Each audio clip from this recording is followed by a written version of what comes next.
Chapter 91 Famine. You are listening at NovelFull.audio. Originally, Kairos decided to ignore the third hallway, with all of its doors. However, he also began wondering if that was really what he should have done. Frankly, as nice as points were, he had no intention of staying here for any longer than he needed to. Getting points this way was frankly not what he wanted to do. From what Arya had said earlier, it was some sort of taboo to go towards the doors. Yet, at the same time, none of them were able to advance to the next floor. Perhaps that meant there was some sort of mechanism there, though at this point, he was feeling really hungry and stressed out as well. His encounter with the person in the pitch-black hallway made him quite averse to eating, but that couldn't change his needs. Kairos decided to try one of the doors. Considering he had his future vision to back him up, he should be able to back out if something bad happens. And so, Kairos walked into the hallway of repeating doors. He didn't choose right away, opting to walk down several more doors until he arbitrarily decided on one. After opening the door, he was greeted with an empty room that had the same flower-pattern wallpaper outside. A white light shined brightly at the top of the room. Kairos decided to briefly extend his future vision to 2 seconds and see what would happen if he shut the door behind him. The moment the door shut with a soft click, a hazy blue figure appeared on the opposite side of the room. Kairos quickly cancelled his actions, keeping the door ajar. He rubbed his chin in contemplation that it didn't seem particularly dangerous. Though he might have been underestimating the blue figure's ability. While remembering this spot, he decided to walk back into the hallway and try out the door opposite to the one he was just at. After opening the door, he was greeted with the same empty room. He peeked into his future vision to see what would happen if he closed the door, and was greeted with countless bullets materializing in thin air and raining down on him from every angle. Kairos hurriedly stopped himself from closing the door in reality. He came to realize it seemed like some sort of Pandora's box. There would be some random surprise for him on the other side. Thankfully, it seemed that his ability would actually help tremendously in this scenario so that he wouldn't have to take any huge gambles. Kairos was really feeling the stress at this point, once again underestimating how debilitating extending his future vision felt. Not to mention, he really should eat something. He decided to take a break before coming back to the doors. Upon getting back to the room where the spiral staircase was located, he saw some familiar faces. It was Arya, Alice, and Kyle. Kairos looked at them strangely. However, they were all paying attention to the other pathways, not even noticing he was in the same room as them. After walking a little closer, he raised his hand. Why are you guys here? Almost like they were some sort of K-pop band, they all jumped up before turning around at the exact same time. Their expression was first shock, but quickly transformed into a normal casual one. Arya laughed awkwardly. Ah, Kairos. We were just waiting for you here to see if you were okay. Kairos did not respond immediately, instead opting to take a closer look at the people in front of him. They were all wearing clothes that had covered their entire body. Arya's suit made it hard to see the body structure underneath, as it had its own structure. As for Alice, her clothes were rather baggy. And Kyle had clothes that were basically rags covering his entire body. In other words, Kairos couldn't see if their bodies were normal, or skin tight like everyone else. You don't need to come and check on me next time. Arya looked at him for a good few seconds, analyzing him closely.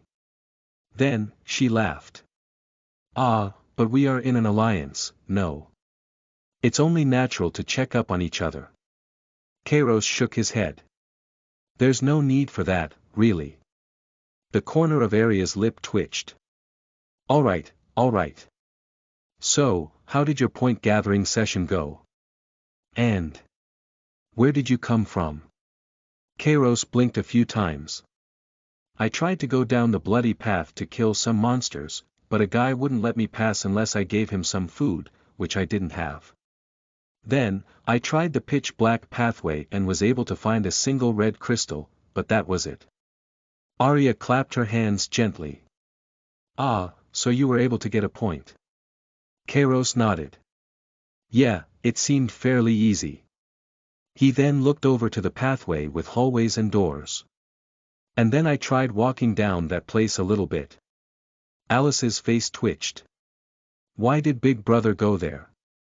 It's too dangerous. Kyle seemed a little baffled. Did you not hear that's how almost everyone died? Kairos raised his hands in the air. Hey, I never entered a room and closed the door. I only checked it out a little bit. Arya smiled bitterly. I think it's best just to stay away from that place anyway. Kairos shrugged his shoulders. Okay, I didn't do anything anyway. I'm going to go back now. Since the three were standing at the top of the spiral staircase, he decided to jump off from the other end, landing at the side. The other three looked a little anxious but simply followed after him casually. Kairos walked a little quicker so that he was decently far away from the others. This seemed to prompt Arya to hurry up a little, which then made Kairos break out into a full sprint. Alice called out. Wait, it's not safe to go so fast. Kairos responded without much care. Don't worry, I have good control over my steps. That wasn't exactly the truth, but he would rather keep his distance from the others. He continued to travel down the steps, almost feeling like he was traveling down a slide, just more dangerously. Once he eventually felt he was about 50 meters up in the air, he simply jumped off. For a few moments, he felt the wind wildly blow past his clothes. And eventually, he slammed down on the ground. Kairos bent his knees, landing with one end of his spear on the ground. Despite landing with a pretty hefty impact, the ground was undamaged. As for Kairos, he felt the shock travel through his body, but there didn't seem to be any injuries. After getting back up on his feet, he began walking back to his room. Another slam resounded behind him soon enough, the sound of someone else landing. Wait, do you want to take a shift for sleeping now? It was Arya. Kairos spared a single glance behind him. Not yet, I'm going to eat something before trying to get more points. I don't even have a bed or blanket, after all. Arya blinked a few times. There's no need to buy a blanket or bed. It would be better to get some more points for food first. After all, you can't survive without eating. Kairos nodded. Well either way I'll go back up after having a meal. Arya stopped chasing after hearing that. Okay. She then began walking back to Kyle and Alice, who didn't jump off. They seemed to be discussing something, but Kairos didn't care. As he made his way back to his room, he could overhear two people arguing with each other in the distance. What the hell is taking Mark so long? I don't know, he was carrying all the food we had prepared for the Red Crystal expedition. One was a man with short blonde hair, and upon catching sight of Kairos, he glared. The other was a woman that had short black hair, but it was messily cut. It seemed like she had messily cut it with a blade. She turned to look at Kairos as well, and simply observed for a good few moments. Kairos felt like he was being analyzed, almost like he was a zoo animal in a cage. Deciding not to think about it too much, he got back inside his room. Unfortunately, there was no door to close, so the privacy aspect was really lacking. It definitely wouldn't get a high rating online as a place to stay. After taking a peek behind him, he only saw people far off in the distance. From there he walked over to the projection, prompting it to open his status panel once more. Status, floor level. 1, dungeon currency. 51, Kairos blocked it with his body. Open the shop. The same shop had greeted him, offering both food and something to sleep on. From there, he hesitated for a second before buying the bread and water, costing him 1 point. Blue mana coalesced around the counter in front of him before suddenly becoming a loaf of bread and a large glass of water. Though it wasn't that small of a portion, it definitely wasn't worth an entire evolution point. He took a sip of the water. It definitely felt like water, but there was no refreshing sensation despite him being fairly thirsty. He then took a bite out of the bread. It was hard, dry, and had little to no taste. That was more or less what Kairos had expected. It did not take him too long to finish. By the end, he no longer felt hungry. However, Kairos frowned when he took a closer look at his body. It was rather muscular looking. His skin wrapped quite tightly around his muscles, not that he didn't have any fat, but it had reduced considerably from when he had first entered this dungeon. Kairos shut his eyes tightly. He wasn't entirely sure if it was his imagination, but his body seemed to get smaller after he had eaten the bread. Even if there was some sort of difference, it was an unbelievably small one. Several red flags raised in Kairos' mind, slowly connecting together. He began to find it suspicious that both the bread and water were formed out of mana. There probably weren't any calories in mana. Kairos hedged a bet that the food provided was actually fake, but it also seemed like the other people had been here for a while. Maybe not entirely fake, but definitely not what it looked like. Maybe the only real food that was here was actually the green orbs that Kairos had on him. Kairos pressed his eyelids tightly together and took a deep breath. Then came to a decision. After clicking on the More tab in the shop, he spent all 50 of his remaining currency on evolution points.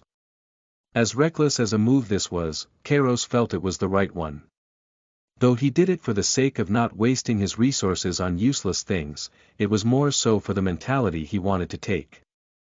This place was a hellhole, and that was even relative to the fact the rest of the world was plunged into the apocalypse. It seemed that all the others on the floor were focused on surviving before anything else. However, ironically enough, by avoiding risk, their lives were all whittling away. Kairos had no plan to be like all of the others on the floor with him. As for the Mystery 10, they probably did something different, exploring the strange rooms. And by doing that, they either advanced to the next floor, or died without a trace. It was a gamble to follow after them, but this was the only option he saw. Without a single dungeon currency to his name, he walked out of the room. And he had no intention of ever coming back. Chapter 92 Monkeys. You are listening at NovelFull.audio. As Kairos made his way back to the spiral staircase, he noticed that the two people arguing earlier had already begun making their way there. As for Arya and the others, they were in the way, but hurriedly scampered off to the side after noticing the others making their way forth. Kairos didn't think too much about it, instead opting to go towards the staircase at the same pace he had before. It did not take long for Arya and the others to see where he was going and decide to meet up with him once more. Arya smiled cordially. "Hey, you are going back to get some points, right?" Kairos nodded absent-mindedly, not even pausing in his travels. Kyle did not make direct eye contact, but spoke up roughly as well. "We can help you with the acquisition process so that we would all have an easier time with it." Kairos did not pause, instead waving his hand dismissively. "I'm just going to try and find some more red crystals, all right. I won't need much help." Arya cleared her throat.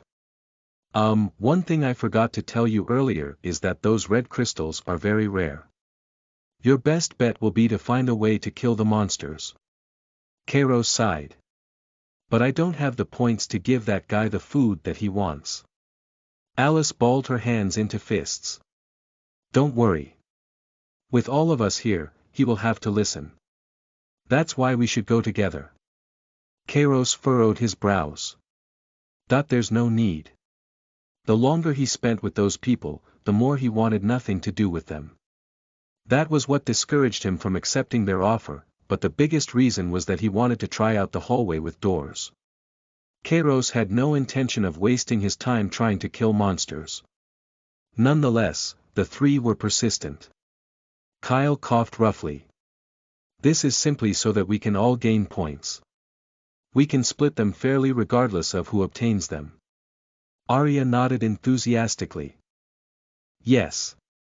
This way, we can not only live, but live comfortably. Buying comfort items is not out of the question either." Kairos took a peek at the people behind him before turning forwards once more. You seem to put a lot of trust in me. Alice raised one hand high into the air and waved it around. That's because Big Brother looks like a trustworthy person. We know he would never betray us. Kairos' expression twitched when he heard that. So you trust me enough to let me get all of the points. Alice fell silent, not knowing how to respond. That was when Kyle responded curtly. Of course, if the situation calls for it, you will kill the monster, thus gaining the respective points. However, for the sake of everyone's survival, whoever can end its life should be the one doing it. Kairos shrugged his shoulders. I suppose that could make sense. Arya clapped lightly. Alright, then let's get to it then. Kairos rolled his eyes. I'm not exactly used to working with other people, so I think it would be better for me to do things by myself. Arya laughed. Oh, don't worry about that, this will be the perfect opportunity to learn. Kairos narrowed his eyes. Then don't blame me for any mistakes that I make. Alice giggled. Don't worry. Everyone makes mistakes. Kairos tilted his head to the side. I guess. He cursed internally, unable to find a reasonable excuse to reject the three that were being as unreasonable as they were. Though they did seem rather pathetic, Kairos still didn't want to make an enemy out of them yet. After all, to reach this place, they had to have cleared the first floor. Though Kairos wasn't sure if they had some other version, it couldn't have been much easier. And frankly, if it wasn't for his future vision, he wasn't sure if he could have even cleared the first floor. It meant that each person here wasn't one to be taken lightly. And so, the four of them walked up the spiral staircase. Though there would be occasional attempts from Arya to bring up a casual conversation, Kairos shut them all down rather flatly. From there, the group reached the top. You killed Mark, didn't you? Are you looking down at us? In the bloody hallway, the man that had short blonde hair grabbed onto the shoulders of the starving one guarding the way. To the side, the woman with messily cut short black hair crossed her arms. You really are willing to do anything, aren't you? The man that was so hostile to Kairos earlier had raised both hands in the air. I didn't do anything. I've just been standing here. The woman narrowed her eyes while holding onto a roughly woven together bag. Then how is Mark dead, huh? I bet it's because your crippled ass saw the opportunity and decided to kill him. The man being corned frowned. I didn't do anything. He then caught a glimpse of Kairos and pointed at him accusingly. Wait, I saw him go down there, to the black hallway.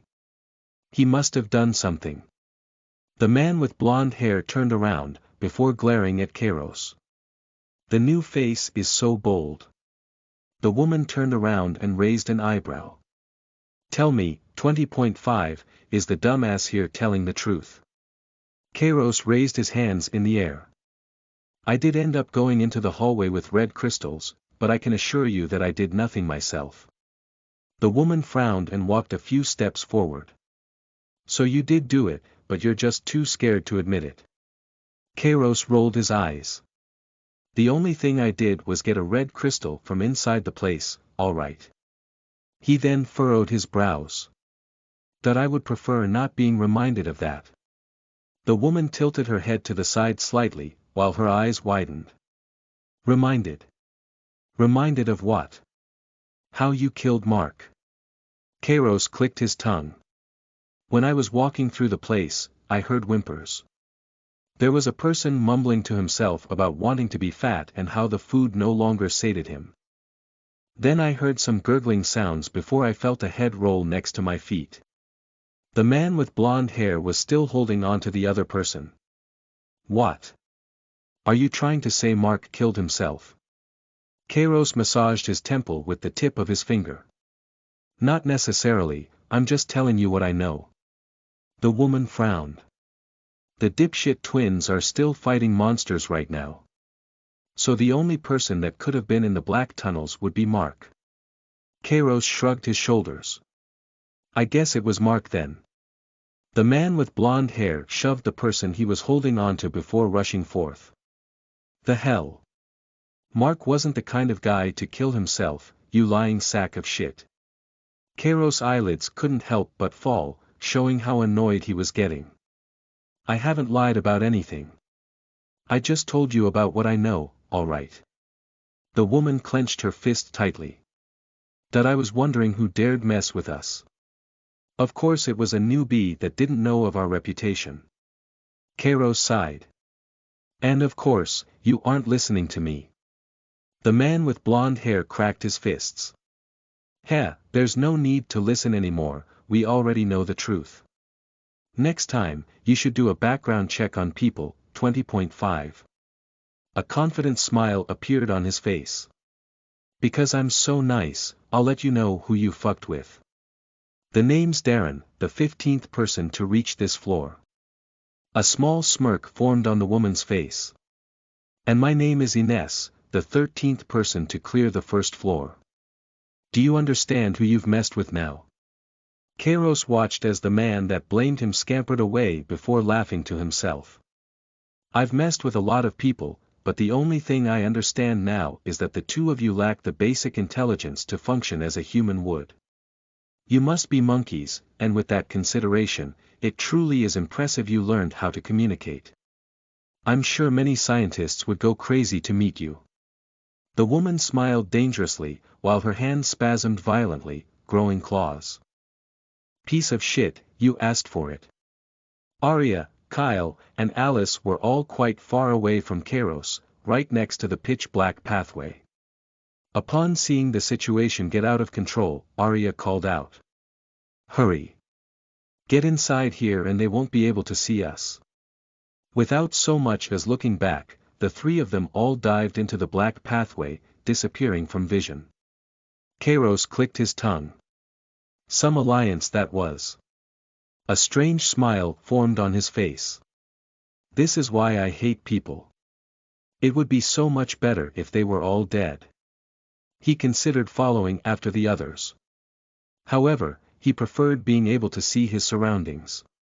And so, Kairos leaped back towards the hallway with doors. Unfortunately, that was when Darren's figure blurred before appearing in that hallway. The ends of roughly 10 or so red nails suddenly appeared from the palms of his hands, almost like they were hiding inside. Kairos furrowed his brows and stopped in place. Ines jumped down onto the spiral staircase before leaping up once again with a claw reaching out towards him. In the end, Kairos ducked to the left, avoiding the claw. Darren took this opportunity to rush forth and try to pierce him with the nails coming from his hands. However, Kairos didn't have too much trouble evading it by twisting his body out the way. Nonetheless, he was off balance, meaning he was fairly open to getting hit. Instead of pressing this advantage, Ines opted to back up. As for Darren, he let one of the red nails fall out of his palm and held onto it between his two fingers. Then, he let it whip forth. Kairos threw his head back, letting the nail shoot past him. At the same time, he ran around the spiral staircase. Ines slid over with a smirk, blocking his path. Are you sure you want to come closer? Kairos narrowed his eyes, before whipping his spear back. A metallic clang resounded as it hit Darren's hand filled with nails. Despite his attack being blocked, this didn't discourage him. His other hand plucked nails out of his palm before whipping them. Kairos was able to dodge them fairly easily, despite facing both projectiles and swings. However, he was also being forced to take steps back to dodge, which brought him closer to Ines. Once he was just 2 meters away, Ines suddenly lunged forth, opening her mouth wide as her teeth rapidly grew into fangs. Kairos intended on turning around and piercing Ines through the heart. However, he saw in his future vision that she would just continue without so much as flinching. And so, Kairos abandoned that idea, instead sweeping with the spear, trying to trip her. Ines jumped over it easily, and she aimed to claw out his eyes while Darren aimed to pierce his back. But Kairos immediately slid underneath Ines, almost like he was a baseball player desperately trying to reach home base. His assailants seemed rather surprised, and taking advantage of that he began running to make some distance. Ines spun around, while Darren's figure blurred. Kairos thrust his spear forth towards the air with furrowed brows. A loud series of clangs resounded. Darren suddenly appeared, holding his hands close together to block the spear. Ines let out a roar awfully reminiscent of a monster before rushing forth as well. Lightning began coalescing around her body, while gales of wind began forming around Darren. Kairos frowned as he quickly realized he could no longer hold back using his own spells, thus began charging up the pulse spell. His eyes widened slightly as he reached out with his hand. Chapter 93 Is This Sparta? You are listening at NovelFull.audio. After charging for a second, Kairos released the pulse spell. A soft swish rang out before a loud thump. Darren didn't seem prepared for it, getting struck in the chest and launched backwards. However, the winds around him rapidly slowed his momentum. Kairos' spear whipped backward, intercepting Ines' electrified claws. Yellow arcs of lightning erratically jumped out. Kairos let himself be pushed forth, opting not to have a confrontation. Though, Darren wasn't just going to let him go. The winds picked up the various red nails lying on the ground, allowing Darren to easily pick them back up, now with several nails in between his fingers. He threw a nail toward Kairos' upper arm. This almost prompted Kairos to throw his body to the side, but he saw in his future vision that it had slightly shifted trajectory and went for his head. And thus, Kairos tilted his head to the side, letting the nail fly past. Darren seemed rather surprised but continued to throw the nails while the wind began bringing back the ones that were thrown away. It seemed that he wasn't able to stir winds great enough to move the nails fast enough to be lethal on their own, thus had to supplement it by throwing. However, he was still able to use the spell well because it allowed him to retrieve the nails and also change their trajectory. Kairos felt several nails pierce his body, but thankfully that was only in his future vision. He was able to dodge the nails rather easily, approaching Darren quickly. Kairos thrust his spear the moment he got within range, prompting Darren to gather his nails together to block. A crisp clang rang out. Despite Kairos trying to shift the trajectory, Darren was able to easily block the spear, letting it get caught in between the nails in his hands. The worst thing that happened to him was sliding back a bit. A wild scream came from behind as Ines lunged forth. Kairos grit his teeth and did the trick where he looks behind him, but only in his future vision. Using that information he stepped to the side, letting Ines' claw pass by his side. As it passed by, Kairos wrestled onto the arm, immediately feeling the voltage pass through his body and run rampant, making his muscles seize up. Straining his body as much as possible, Kairos forced it to move, carrying Ines' claw forth further, towards Darren. Kairos figured that since she seemed to lose most of her rationality, she wasn't going to hold back with her attacks at all, also meaning it would be hard for her to retract them. As such, it would be rather easy to push her attack further to attack her ally. Darren furrowed his eyebrows before bringing the nails in front of him. A sharp clash resounded, followed by uncomfortably loud metallic grinding sounds. Darren was able to interlock Ines' fingers with his nails, blocking them. However, he began finding difficulty moving his own body as the electrical current passed through to his own body. Kairos grit his teeth, trying to force himself to move, but underestimated the effects of the lightning around Ines' body. It had reduced his speed by at least half, though at least Darren wasn't faring too well either. Unfortunately, Ines was doing just fine. Against Kairos' expectations, she didn't just recklessly try and attack him once more. Instead, she pressed her weight against him, forcefully shoving him towards the spiral staircase. Kairos' eyes widened as he realized her intention. She wanted to throw him off the staircase. He immediately let go of Ines and got away from her, but the effects of the lightning were still rampaging through his body. Though the only way he could truly separate was by jumping onto the spiral staircase, thus he did exactly that.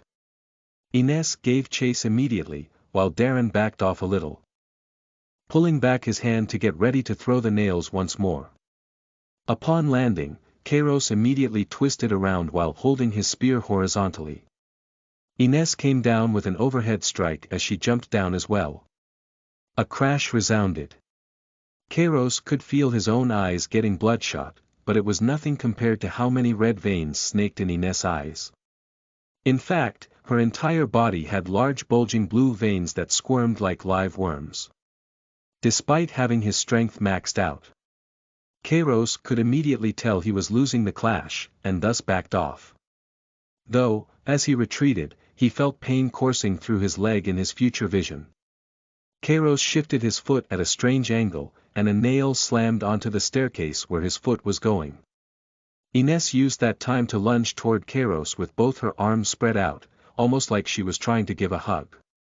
There was even a smile on her face, though it looked more sadistic than loving. Seeing this, Kairos decisively jumped off himself.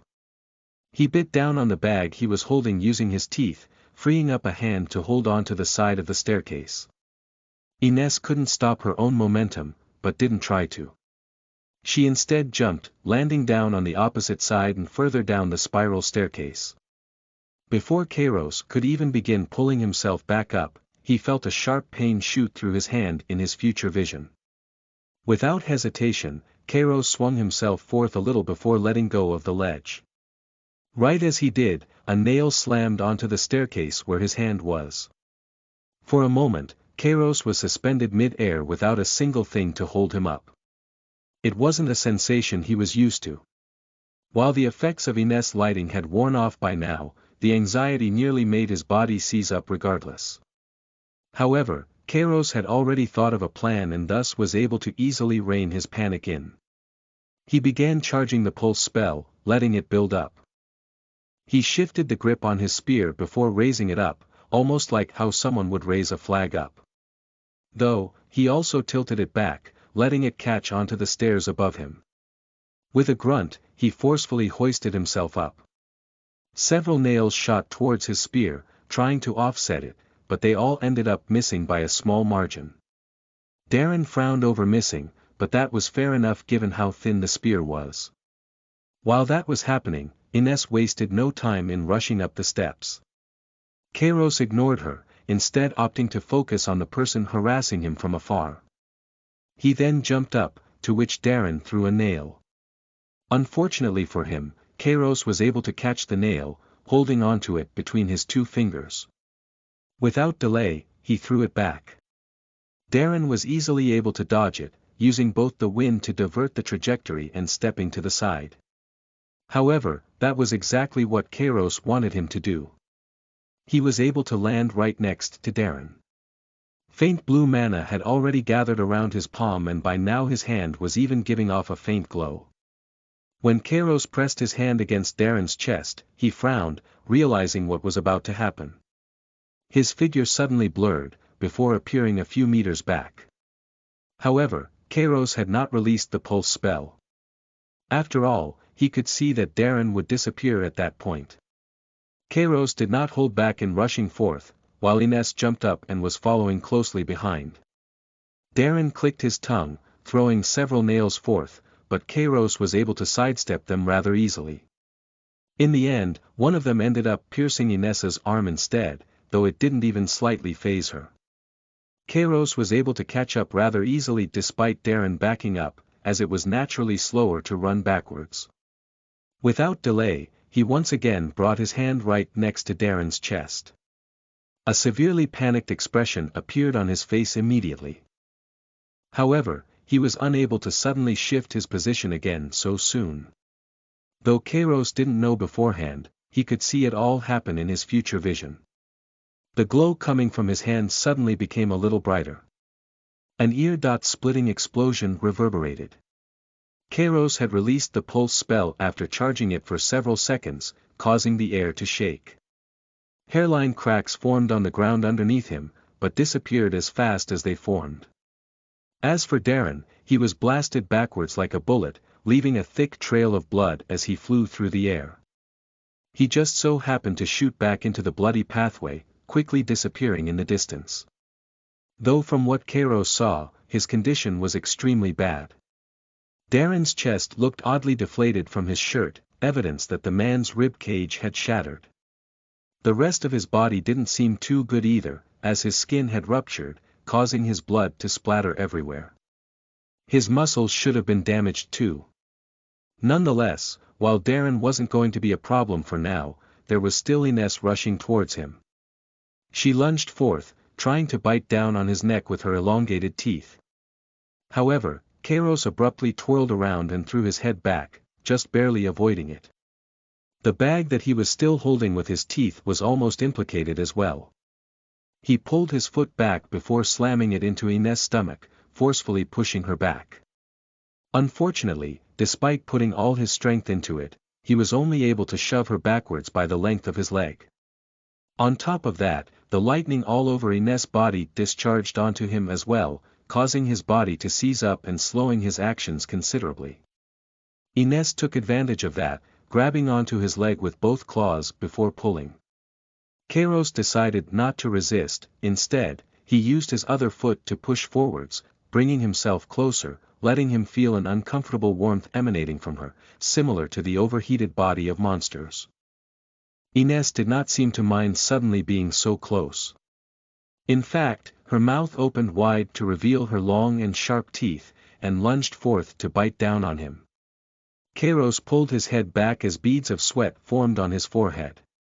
However, he wasn't doing so to dodge out of the way. While Ines lunged forth, he did the same, holding nothing back. A crisp bang filled the air. Kairos had slammed his forehead against Ines. He could feel blood dripping down from his forehead, while Ines only had a bruise. However, she also did not expect the hit, and her head ended up snapping back. She even ended up letting go of his leg and stumbling a few steps toward the ledge. Kairos was still having difficulty moving, but forced himself to move forth, keeping up. He once again pulled his foot back, raising it up for a kick. Ines had just regained her footing, when her heel went over the edge. This caused her to completely lose her balance, about to fall off herself.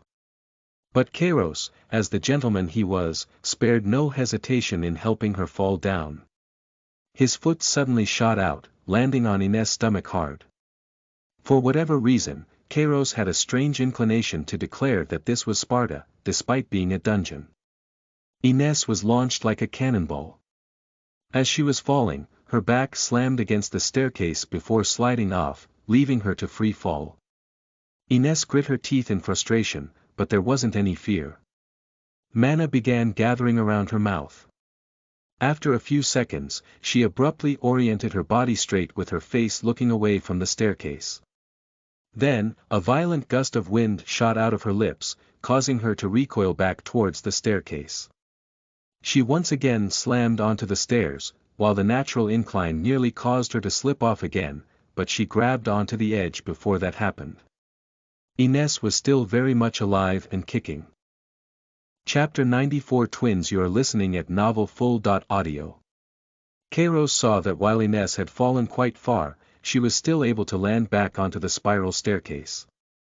Practically immediately, she began scampering up once again. However, as fast as she was, it would still take quite a while for her to get back up. Kairos hesitated for a moment, but turned around before rushing down the bloody pathway. From how he saw it, this was a good opportunity while they were separated to finish one of them off. Since Darren seemed pretty badly injured, that was naturally the one he wanted to go fight.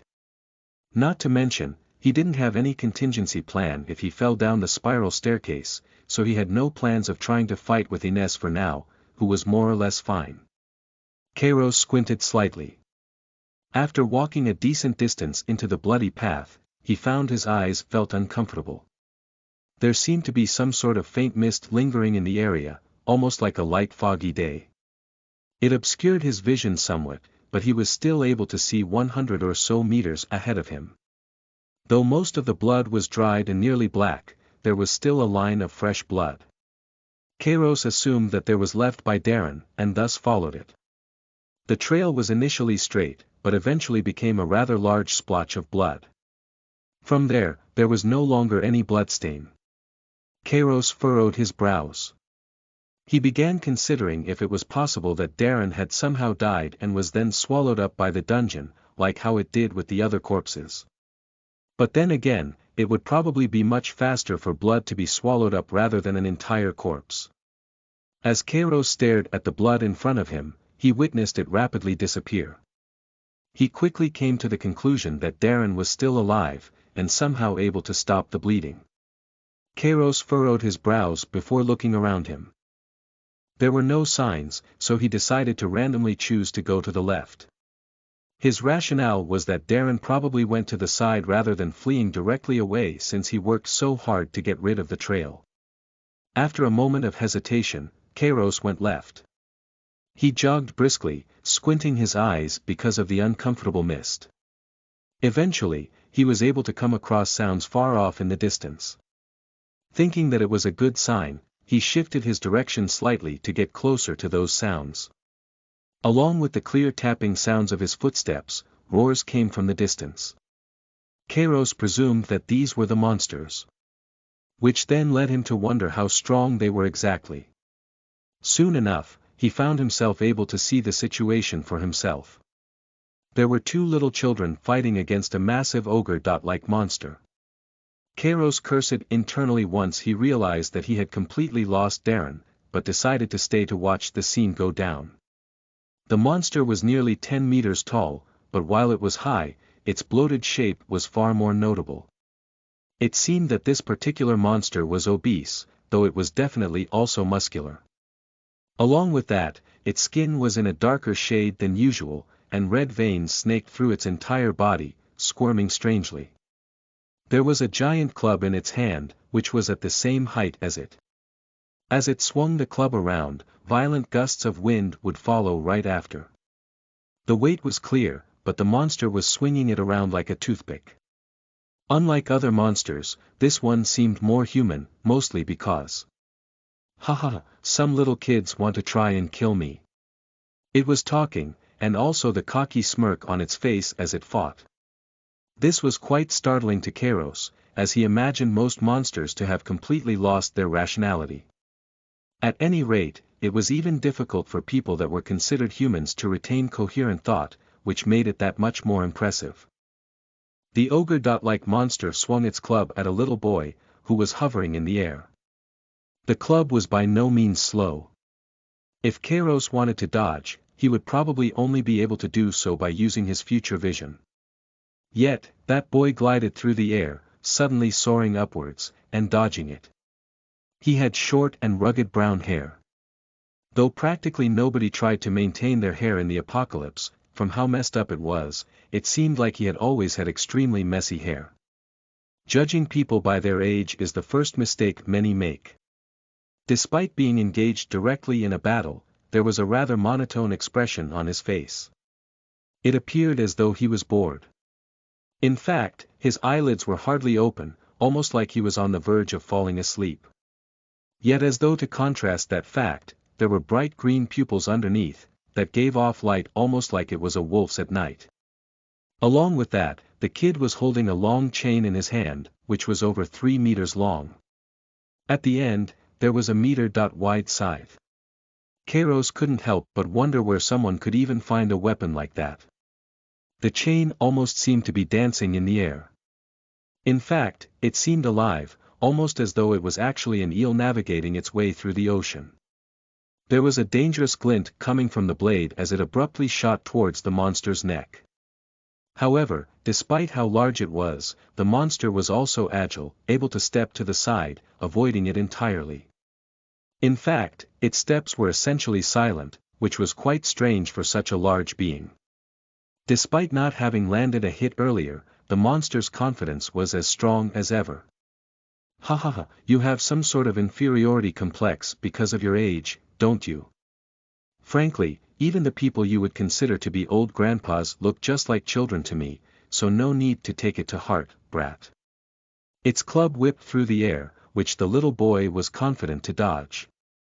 However, the corner of his lip quickly turned down as he watched the club fly through the air. It was heading for his chains, rather than him. The boy let out a grunt, trying to whip his chains out of the way, but it was simply too long. The club smashed against the chains, wrapping them around it. The blade even ended up hooking itself onto it. The boy furrowed his brows as he felt the chains suddenly stretch taut. As for the club, it continued to snake through the air. At this rate, the weapon would be forcibly pulled out of his hand. Yet. So you're saying that you're nothing but a feeble old grandpa, huh? A deafening bang resounded. The club was knocked away, while the chains were forcibly stripped off. A little girl pulled back a giant war hammer, nearly 4 meters in length. It looked quite strange given that it was several times her size, but that didn't seem to bother her. She had fairly long purple hair that came down to just above her waist. There was a very similar bored expression on her face, which would make most connect the two that they were related in some capacity. Her eyes also glowed brightly, but were blue instead. She definitely looked more muscular than most kids, but that didn't change how slender her body was. Her child-like features were still what stood out most. Yet, the way that she easily wielded the hammer, that fact almost seemed like an illusion. The boy let out a soft breath while twirling his chain and scythe around in the air. I almost thought you weren't coming, Lucy. Lucy clicked her tongue. You were the one that always brags about being able to stand on your own, don't you, Oliver? Oliver chuckled. Okay. The monster grunted while holding both hands around the handle of its club. It was straining its hands to regain control over the club, as it was flung to the side from Lucy's strike earlier. The monster narrowed its eyes as it took a step forward, swinging its club once more. You really think you have time to be arguing in front of me? Lucy and Oliver suddenly split apart, letting the club swish through the air between them. They only had rags covering their bodies, with countless old tears and stains that seemed to have seen years of use. There were no wings, so their ability to fly seemed to directly stem from some sort of magical spell. On top of that, they swooped through the air more deftly than actual birds themselves. The monster scoffed before a cocky smile returned to its face. Don't think you can evade forever. As Oliver glided through the air, he twirled his chain and scythe before sparing a glance at Lucy. Hey, there's another roach trying to take our kill. Lucy let out a sigh. I already know that. I will take care of it later. Kairos quickly realized that they were talking about him. He snapped out of his stupor, realizing he had just been staring awkwardly. He waved his hand nonchalantly. I'm not trying to steal any kill. Rather, I'm trying to kill this guy with short blonde hair. Then, he tilted his head to the side slightly while holding onto his chin. Speaking of, have you seen that guy? Oliver raised an eyebrow before pointing off into the mist, close to the direction that Kairos had come from earlier. Darren. That asshole is right over there. Kairos turned to look, but could only see the mist. You can see that far. Oliver shrugged his shoulders. Yeah, I'm not blind. Lucy clicked her tongue.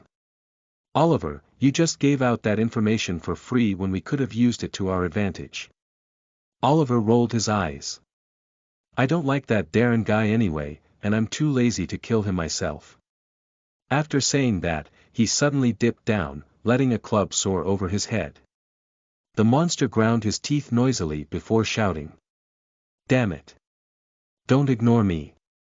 As its club glided through the air, Lucy had already raised her hammer up high in the air and was just above the club's trajectory. When it whipped around to her, she let out a grunt before letting her hammer slam downwards. A deafening smash resounded, while the dungeon shook slightly. The club slammed down onto the ground, causing a large line of cracks to appear around it. At that time, Oliver shot towards the monster's legs before letting out a soft sigh. Finally. Kairos began running towards the location pointed earlier, but couldn't help but turn back to look at their fight. Oliver whipped the chain in his hands forth, causing it to wrap around the monster's legs. He ended up abandoning the end he was holding entirely, instead catching the other side as the scythe whipped around. The monster let out a deep roar. This won't work on me. It began to struggle, trying to separate its feet. But while it was distracted in doing that, Oliver tossed the blade of the scythe upwards. Somehow, it began to automatically extend itself, reaching up all the way to the top of the monster before starting to wrap around his neck. The monster realized that, and abandoned its club so that it could use both hands to cover his neck. The chains ended up wrapping around, while the blade pierced through the monster's flesh, but only its hands. Despite its predicament, the monster still seemed confident in itself. This won't work. It's simply too weak. It began to forcibly break out of the chains that wrapped both around its legs and hands. However, Oliver wasn't panicked in any way. He had one hand on his hip as he called out to Lucy. "Hey, it's my turn to get a point." Lucy rolled her eyes. "Yeah, I know." Chapter 95 Leave Nothing. You are listening at NovelFull.audio. While the scythe had implanted itself in the ogre-like monster's hands, right before they were about to pierce its neck, Lucy had soared through the air and got next to the monster, with her hammer drawn back. The monster seemed to notice what was going on. "Wait." Unfortunately for the monster, Lucy did not wait. Her hammer shot forth, slamming against one end of the blade with a dull thump. With that, the scythe pierced through the monster's hands cleanly, before seamlessly going through its neck as well. The monster's head and fingers landed on the floor with rather splotchy sounds while the body slowly tilted backward before slamming down onto the ground as well. And the very moment they had killed the monster, both Oliver and Lucy had rushed over to one of the arms. Oliver pulled back his chain and scythe before grabbing one end to peel off the flesh that was on the monster's body. Then from there, he split it in two, giving one to Lucy. Kairos had already somewhat expected what they were going to do, but was still surprised when he saw both of them nonchalantly begin eating the flesh from the monster. As for the corpse that was on the ground, it rapidly began disappearing. "You, aren't afraid of any drawbacks?" Oliver wiped his bloody mouth using his sleeve. "What? The drawbacks aren't a big deal for us right now. This is the only way to actually have a proper meal." Kairos' eyelid twitched. "I suppose I can't say too much as I've eaten some monsters before myself." Lucy chuckled. She smiled genuinely, but it looked rather creepy because of the blood splattered across her face. "And we've eaten people before as well. Before everyone turned into big red things." Kairos blinked a few times. "You did?" Oliver shrugged his shoulders. "If you care so much about what other people tell you is right, you aren't going to survive very long." Kairos smiled bitterly. "I guess that's true." With that, he turned around and began running in the direction that Oliver had pointed out to him earlier, the way to Darren. Kairos hardly held back, running swiftly through the mist.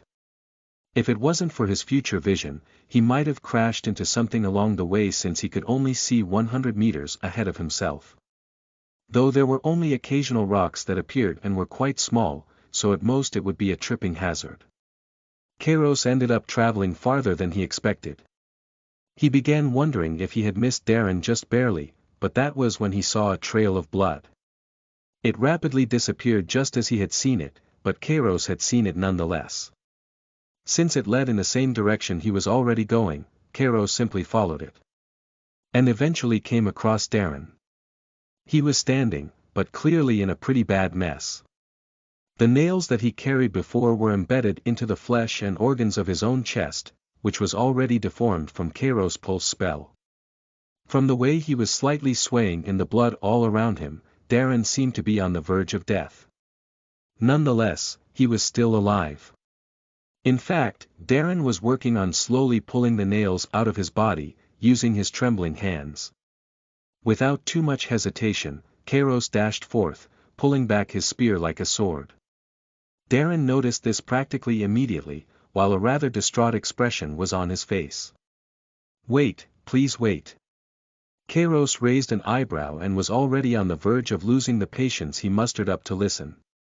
"What?" Darren coughed up blood, before hurrying to speak. "Please don't kill me. It's not like I can even do anything anyway. Just look at me." Kairos was hardly moved, and Darren could clearly see that. As such, he quickly followed up with another plea. I can use all of my points for whatever you want to get, I have 5 right now, so you can buy whatever you want with them. Kairos raised an eyebrow, before remembering something he was able to do. There was a blurry status panel next to Darren. After that, he extended his future vision for a brief moment. Status, floor level. 1. Dungeon currency. 11. Kairos clicked his tongue.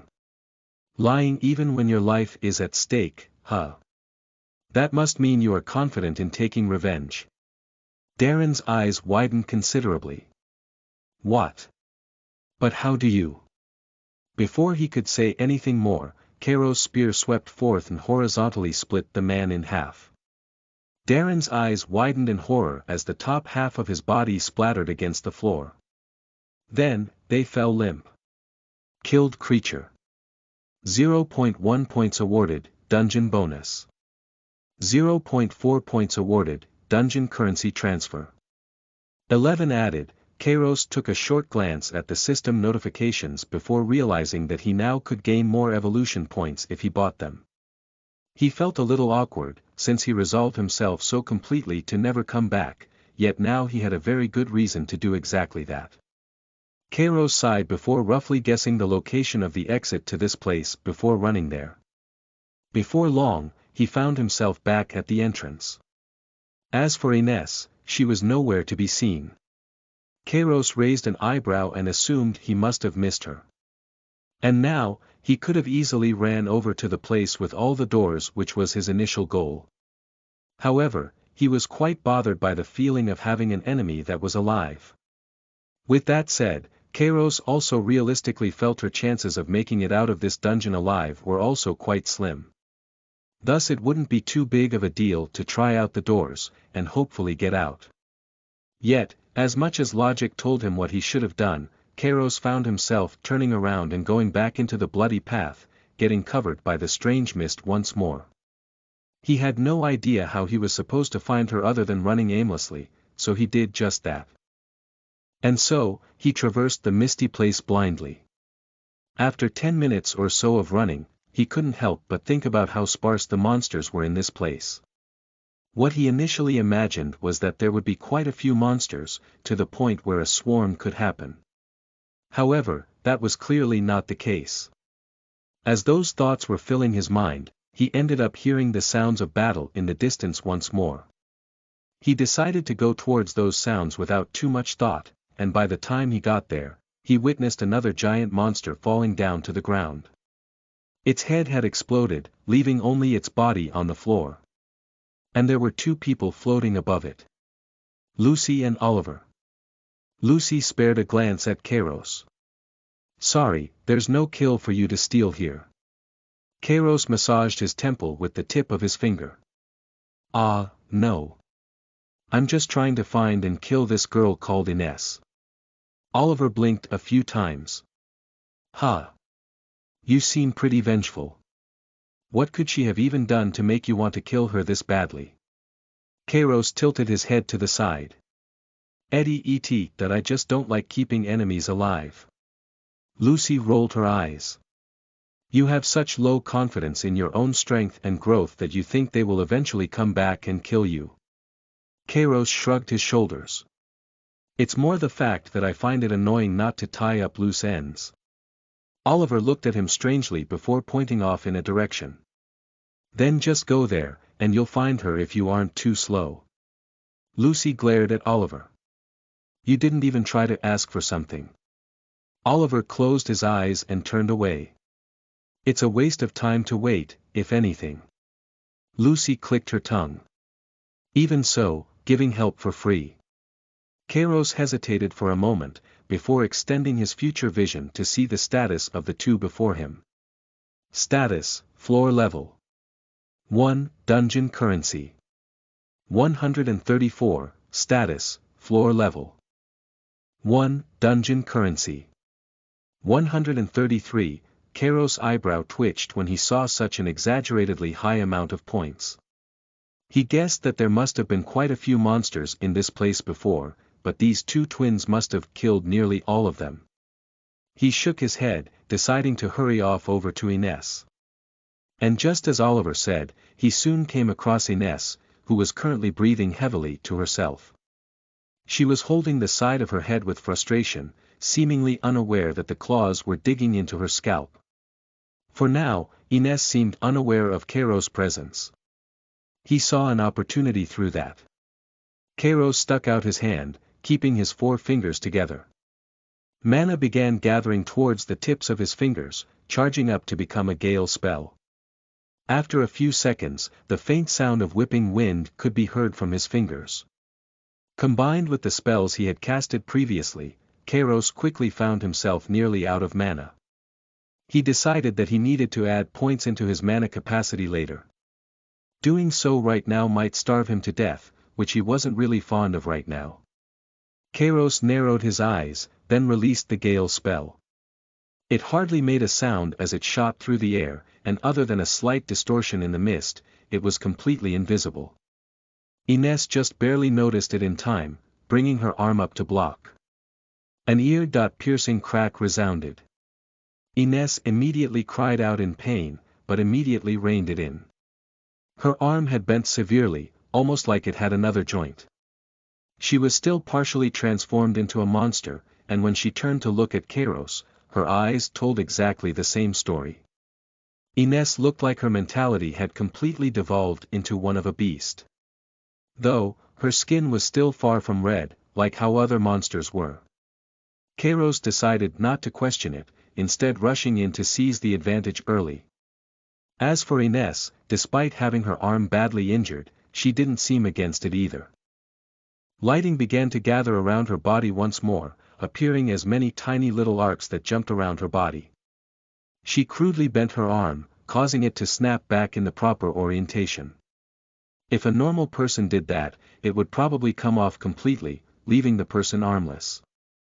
However, the moment the arm was placed back into place, it began to stitch itself together.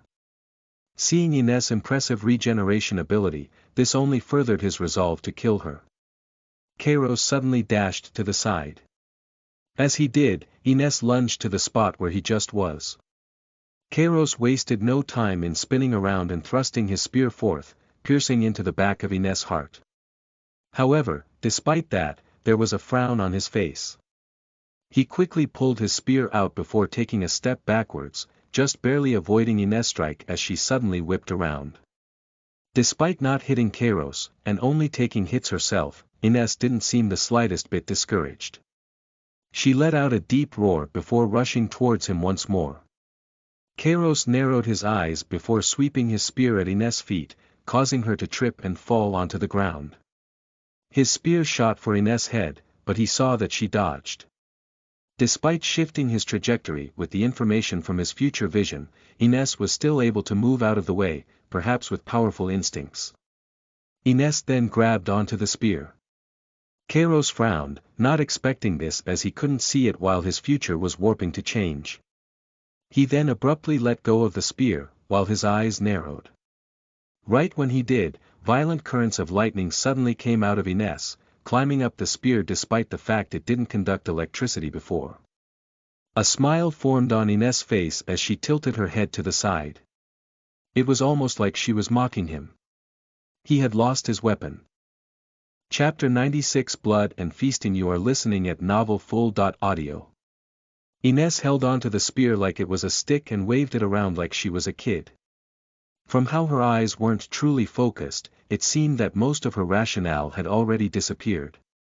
Kairos wondered if he should have let himself be electrocuted so that he could keep the spear, but quickly discarded that thought as holding on would have made him extremely susceptible to her attacks, and that this wasn't really the time to be thinking of such things.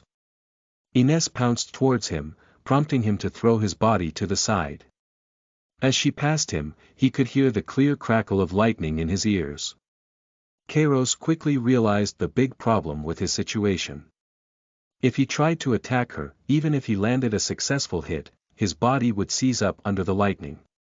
Yet, he couldn't defeat her if he never fought back. While stuck in this strange situation, Kairos continued to evade all of Ines' attacks, whether they were swiping with her claws, biting down with her teeth, or using his own spear against him. During this time, he suddenly came to the realization that Ines wouldn't be able to use her lightning ability forever. It should eventually run out. Considering she had been using it for quite a while before, and that she had cast another spell earlier, her mana must be relatively limited. And so, Kairos continued dodging. Ines wouldn't do anything like a feint or even hold back with her attacks so that she could easily follow up with another one. As such, while it wasn't the easiest to dodge a full power attack, on the whole, it wasn't terribly hard. Kairos' eyes narrowed slightly as he felt the spear brush by the top of his head, causing his hair to flutter. He then slammed his foot against the ground, forcibly twisting himself to avoid the claw that shot toward him. Though it was close, Kairos was able to dodge everything with the help of his future vision. Yet, it seemed he was a little naive to believe that this situation would just consistently repeat itself. The lightning on Ines' body had grown stronger by several times, to the point that the arcs of lightning began reaching out into the air and even began traveling up the spear. She might have seen through Kairos' plan of evading until she ran out of mana, or perhaps she had just become impatient.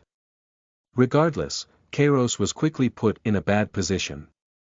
Ines swung the spear and Kairos originally had the intention of dodging. However, he was able to see in his future vision that even if he did dodge, the lightning would jump out into his own body. To make matters worse, his body would be restricted even more than usual, making him at least 70% slower. Perhaps even more. In that brief moment, Kairos' thoughts raced, before bringing him to make a rather risky decision, to match the risky situation. He threw himself forwards, and slightly to the side. As he did this, the spear ended up ripping into his chest, brutally tearing up his flesh. However, Kairos had no time to think about that now. The lightning rapidly began traversing through his body, seizing control over it. However, before it fully took over, he slipped past Ines, before hooking his arms from underneath her armpits, almost like he was trying to stop a drunk friend from picking a fight. As the lightning rampaged through Kairos' body, he could almost feel his entire body tearing apart. However, he was still not in the worst possible situation. The lightning forced his body to contract involuntarily, but he didn't try to resist it, instead also trying to contract his muscles further.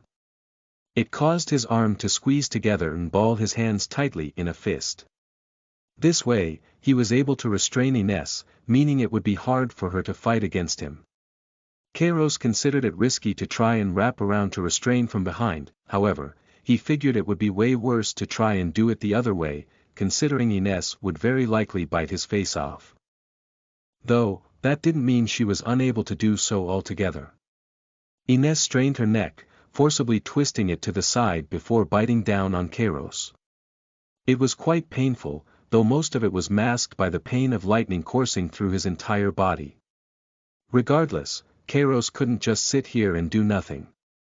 After all, more than the problem of Ines biting through his arm, he had the bigger problem of the lightning slowly destroying his entire body. It was getting quite hard for his mind to even process basic commands, which made Kairos start to become a little desperate. Realistically, he only saw one way to attack Ines. And that was with his teeth. With nothing else to truly think about, Kairos slowly opened his mouth, resisting the force of lightning trying to contract it. Once he had opened it enough to take a proper bite, Kairos lunged forth, biting down on the back of Ines' neck. Biting down was far easier than opening his mouth, especially since the lightning was now helping him contract his muscles as opposed to resisting it. Though this wasn't the first time Kairos had done something like this, he still felt quite strange. Perhaps it was because Ines was a human, despite her various features that had become monsterized. Nonetheless, it was far too late to think about those things now. Red veins began to bulge in Kairos' widened eyes. A strong taste of blood filled his mouth and eventually had nowhere to go other than down his throat. Until eventually, he bit off a chunk from the back of Ines' neck. Yet, she was still alive, and very much still struggling, causing the lightning to rampage through his body and also tearing through his arm with her teeth. Kairos felt the lump of flesh in his throat and was greatly unsettled by it. He tried opening his mouth to spit it out, but he was only able to open his mouth so far and wasn't able to make enough space for the flesh to fall out on its own. Kairos began choking on all the blood seeping down his throat, and in the end, that choking made him lose what little control he had. And so, the lump of flesh pressed against his esophagus. Kairos could have still resisted, but if he wanted to be able to breathe properly, then he would need to swallow.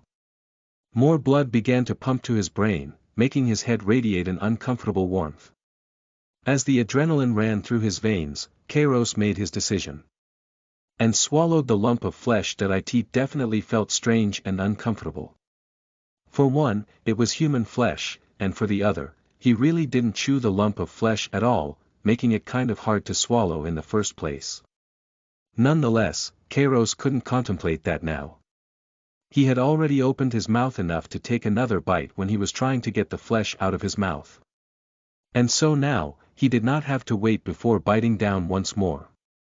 Kairos felt his teeth push through the muscles until eventually getting caught on something. He quickly identified it to be the spine. As more blood continued to pour down his throat, he felt he was losing more of his sanity. It was moments like these that Kairos really hated the fact that he had his future vision, making him experience all of these things twice. His desperation grew as his teeth locked themselves onto Inés' spine. From there, he began pulling. Countless messy fleshy sounds rang out. Kairos pulled harder, until he felt the spine was breaking. Then, a strangely wet-sounding crack resounded.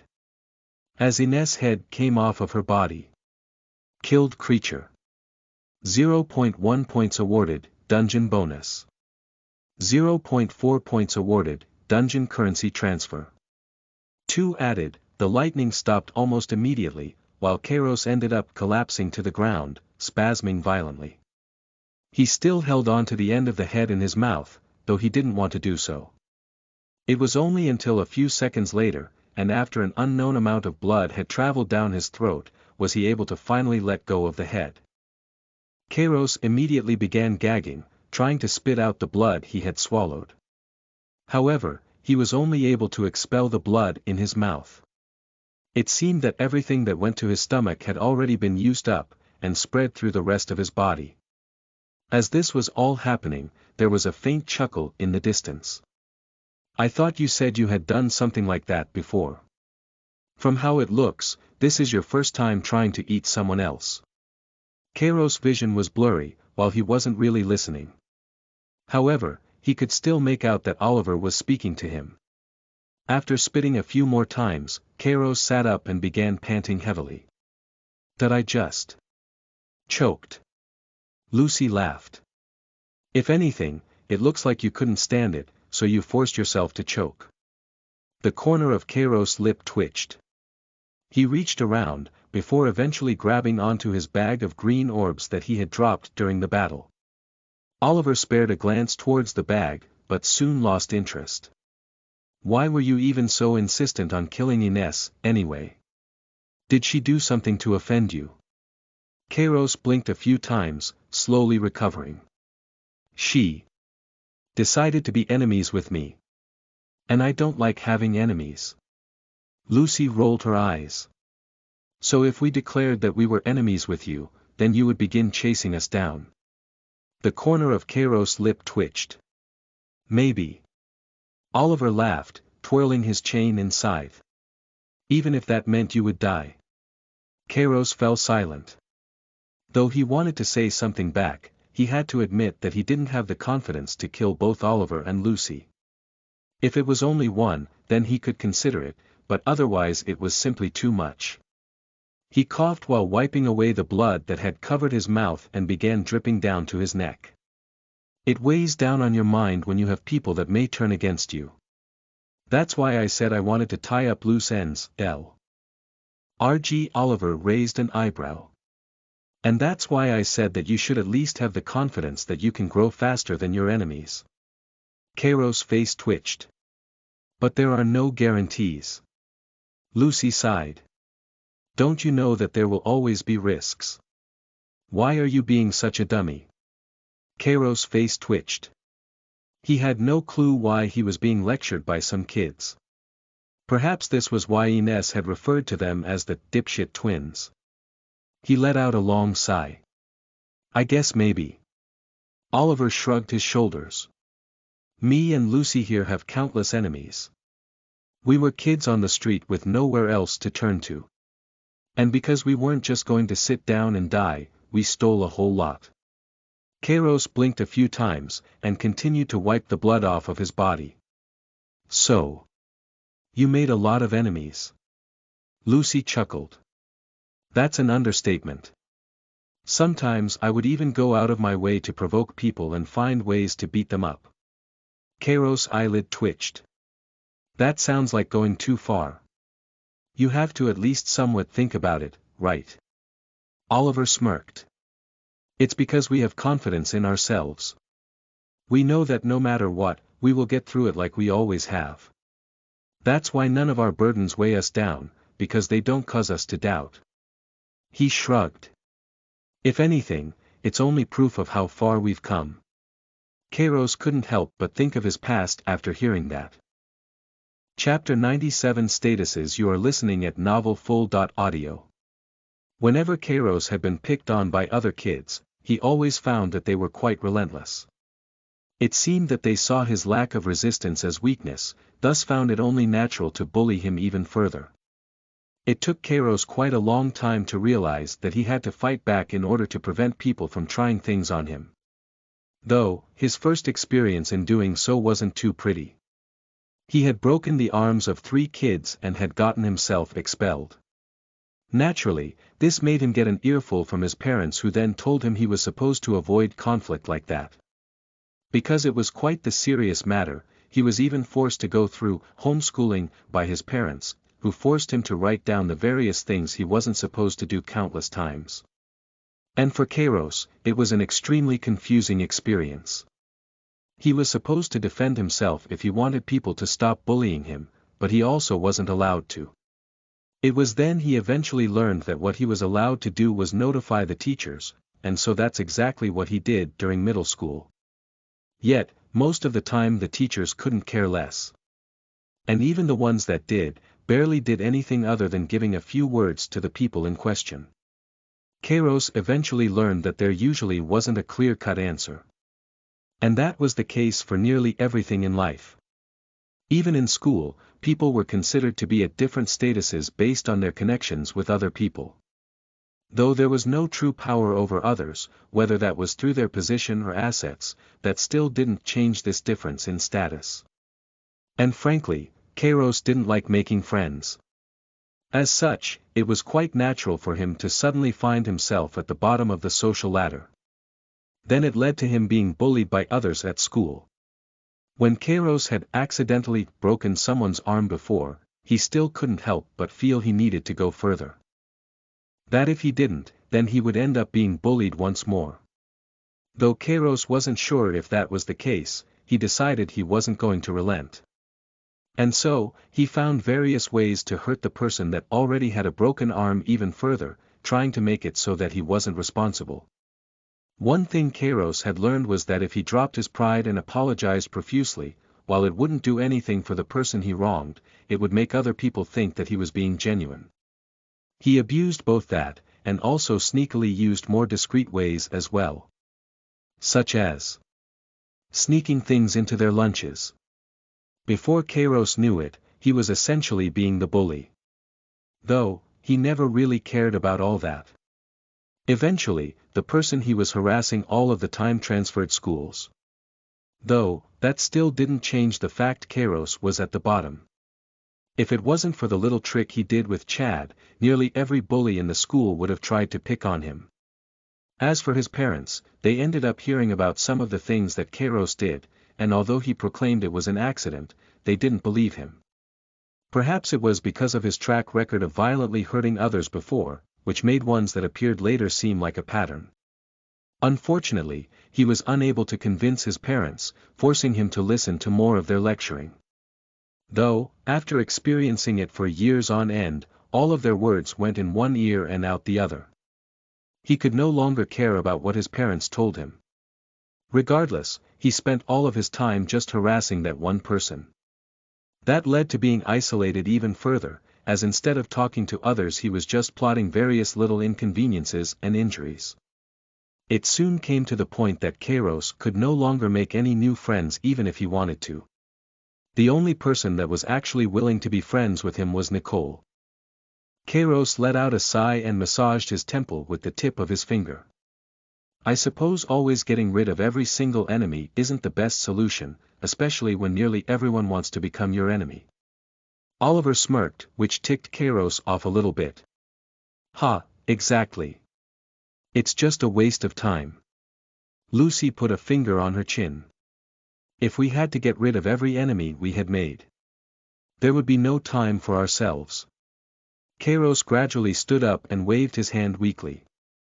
Whatever. Lucy clicked her tongue and rested the handle of her hammer on her shoulder. You should at least thank us for saving you the time to find these guys. Kairos spared a glance back. Thanks. Oliver. Lucy's eyebrow twitched, but she didn't say anything. Oliver chuckled. You are now in our debt, all right. Kairos rolled his eyes. Sure. I can buy you a soda later. Oliver didn't seem overly concerned with his response, letting him go. Kairos didn't want to waste time, but he also found that his body could barely even walk in the first place. There was a rather ghastly bite mark on his arm that was still bleeding fairly heavily. Yet, despite looking fairly bad, it wasn't nearly as close as the damage the lightning had done internally to him. While it wasn't too easy to see directly, it wasn't too hard to tell from how he moved. Nonetheless, Kairos pushed on. He wanted to quickly make his way to the place with all the doors before consuming one of the green orbs to fix his condition. The biggest reason was because it seemed that the twins were able to easily see through the mist, meaning doing it in this place would just reveal that fact to them. Since going to the place with doors was a sort of taboo, he figured that it would be fine to go there. And so, like that, he began limping. He didn't exactly make his way towards the entrance, but it was close enough so that it didn't take too long. Nonetheless, it still took him roughly 30 minutes. Thankfully, it seemed his condition had actually improved during that time. He was no longer bleeding, though his entire body was still aching in pain. With labored breaths, he stepped out of the bloody pathway, taking care not to fall down the spiral staircase. Kairos took a peek at the completely dark pathway, and didn't see anything, which wasn't the craziest thing. He then slowly made his way to the hallway filled with doors, which was also his initial goal in the first place. Yet, before he could make it there, he saw someone's head poke out from the dark pathway in his future vision. Kairos pretended he didn't notice, instead opting to straighten his posture and pretend he was casually walking on ahead. His speed had noticeably increased. Once the person's head poked out once more, he was able to catch that it was Alice. She didn't call out to him, despite very clearly noticing him. And Kairos continued to walk into the hallway with doors. He felt a little anxious, but nothing ended up happening. Upon making it to the hallway with the doors, he didn't feel reassured whatsoever, especially since the others had seen him enter this place. Kairos continued to hurriedly walk through various hallways, taking various turns to try and get himself deeper inside. After traveling for roughly 10 minutes, Kairos truly couldn't take it anymore, slamming his shoulder against a wall before slowly sliding down. His eyes were tightly shut, trying to subdue the pain that his future vision gave him. From there, he pulled out one of the green orbs from the bag before cutting it open with his spear. Kairos chugged it harder than someone shotgunning a beer. The sweet liquid rushed down quickly, and Kairos could feel the various pains of his body begin melting away. His injuries rapidly healed, while his mental fatigue had disappeared as well. His mana had restored fully, and on top of that, he now felt quite full. One of the side benefits was that the taste of flesh and blood was overpowered by its strong taste. Kairos immediately opened up his status panel, now ready to put in points. Status, ID, 3453153644923, rank. 492/1500 evolution energy. 500 required for rank up, objective. Clear dungeon, proof of perfection points. 51.4, stats. Strength. 14.9 endurance. 14.9 agility. 14.9 willpower. 4.9 mana capacity. 9.0 magic affinity. 7.2, special abilities. Fire spell, F, pulse spell, F, gale spell, F, inborn abilities. Shattered truth, F, hide. Though Kairos had expected it, he was still quite surprised by how many points he had. Nonetheless, he quickly diverted his attention to adding status points. After a small period of deliberation, he decided willpower was more important, as his mana capacity and magic affinity should be too big of an issue for now. Though he still didn't really understand the benefit, he figured it wouldn't be too bad. Willpower. 4.9. 14.9 points. 51.4. 41.4, he felt his body heat up like before, except most of the heat was radiating out of his head. As the changes continued to happen, Kairos suddenly felt that his mind felt somewhat lighter than usual. He blinked a few times, getting used to the new change. Then, let out a small gasp. It no longer hurts to keep my eyes open.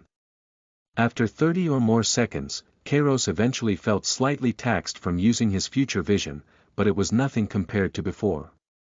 At this rate, he predicted that he could last roughly 5 hours before feeling too tired to continue. Though if he extended his future vision, it would probably be far less. He wished he added more points earlier, but it was too late to consider that now. Kairos wanted to continue adding points considering he already had so many, but found that increasing his willpower made him feel quite hungry again. He was slightly tempted to use another green orb to add more points, but decided against it. Kairos let out a soft sigh before standing up once more, now feeling refreshed, despite being covered in blood. He opened up the closest door to him before entering it. Kairos quickly closed the door in his future vision before examining what would happen in his future vision. He saw a couple arrows shoot towards him. Thinking that wasn't too much to deal with, he committed to closing the door before dodging to the side. Several clear thwacks resounded as the arrows hit the wall. Unfortunately, that wasn't all, as more mana coalesced, forming arrows that continued to shoot towards Kairos. He continued to dodge them fairly easily, considering that the arrows were mostly just pointed straight at him. However, as time passed, the arrows began to shift their trajectories. Now, they weren't directly aimed at him, but instead predicting the path that he would dodge. Kairos furrowed his brows. While the arrows were much faster than he could move, he was still able to dodge with the help of his future vision. He saw an arrow shoot towards his left, thus went right. Upon hitting a wall, he was about to dash away from it, but waited just a moment for an arrow to hit where he was about to go, then flew out of the way when another shot straight towards him. Kairos had held back his instinct to block using his spear several times. As much as he wanted to use it, the spear was simply far too thin. He had actually tried to block an arrow with his spear, but saw in his future vision that the arrow would only have its trajectory slightly shifted before continuing towards him. It wasn't enough to warrant using it. And sooner than he expected. The arrows stopped shooting. Dungeon currency transfer. One added, Kairos rubbed his chin. It was easier than he expected, though. He began wondering over the purpose of this place. Chapter 98. The rooms you are listening at novelfull.audio. Kairos frankly didn't believe that the dungeon was made so that people could get stronger. There were just too many strange things that made it far too weird. First of all, participants had to pay for proper food. Assuming that cannibalism or eating monsters weren't resorted to, that was the only realistic source of food. Yet, that food wasn't really even food. Kairos furrowed his brows as he opened up the door, going back into the hallway. Out of curiosity, he tried to go back into the room he just was in and closed the door once more. However, nothing happened. Kairos didn't think about it too much before going to another door, opening it up as well. He extended his future vision briefly before beginning to close the door. Once he did, several beams of water suddenly shot toward him. He stopped himself from closing the door and blinked a few times. The beams of water weren't directly aimed toward him. While one targeted him directly, the others instead shot towards his sides, trying to block off his path to dodge. Kairos couldn't help but recall the time he was back on the very first floor, dodging spears to get through the hallway. At first, the spears simply shot toward him directly, but over time they began shifting. Like it was learning. Kairos narrowed his eyes before eventually coming to that conclusion. It seemed that this dungeon was some sort of method to learn combat techniques in a rather crude way. Pure trial and error. As for the bloody pathway with monsters, he was pretty sure that the dungeon was somehow using the flesh that it consumed after the corpse was dealt with. On the other hand, he couldn't come to any conclusions about the dark pathway. With the conclusion Kairos had come to, he wondered if he would be able to teach the dungeon incorrect ways of fighting. Though he doubted the effect would be too big, he still figured it was worth a shot. And so, Kairos closed the door. When the water beams shot towards him, he leaped upwards. With a dull thump, the beams of water slammed against the wall behind him, spraying droplets of water into the air. They obscured his vision slightly, but not enough to meaningfully stop him. Kairos slammed his spear into the wall behind him and clenched it tightly, flexing his muscles hard. His body then raised once more, dodging another beam of water that shot towards him and completely avoiding the other water beams that shot towards his sides. Kairos found himself right next to the roof now, with no higher to go. He once again slammed his spear into the wall, this time throwing himself to the side. He just barely dodged a water beam that shot towards him. The beams of water hadn't shot to either side of him. In fact, there was one that shot towards the roof, seemingly predicting that Kairos would become Spider-Man and crawl on the ceiling. The water beams that had been shot before were still active and continued to slam hard against the walls. The droplets of water had gradually turned to even thicker mist. As for the water that had gathered on the ground, it disappeared as soon as it hit the ground, thus not making the place flooded. Kairos furrowed his brows as he found the area he had to dodge had reduced considerably. Nonetheless, he had no time to wait. More water beams continued to shoot toward him while he was still in the air. Kairos saw that they only aimed towards his sides and above him. As such, he slammed his spear into the wall before flinging himself downwards, avoiding them all. However, it was now that Kairos found himself in an awkward predicament. To his left was a wall. To his right was a water beam that had been fired earlier. And above him were the water beams that had just fired.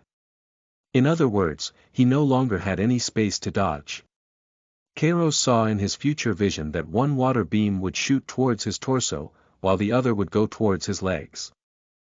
In response, he bit down on the bag of orbs with his teeth so that he could hold his spear with both hands. At the same time, he took an awkward position with his legs almost like he was a sumo wrestler getting ready to fight. Then, the water beams shot out. One slammed right below him, dangerously close to making him a eunuch. However, he had no time to contemplate over that, as another one had smashed right onto his spear. Kairos stuck his arms out while holding onto his spear vertically. The beam of water struck the spear violently, before splitting into two separate ones that shot towards his side. Unfortunately, due to how thin his spear was, it was not enough to divert the trajectory of the split water beams enough to avoid his body completely. As such, the sides of his rib cage were now being battered with a constant gush of water. The droplets of water had become so dense, that Kairos could no longer even see, making the other sensations of pain even more noticeable.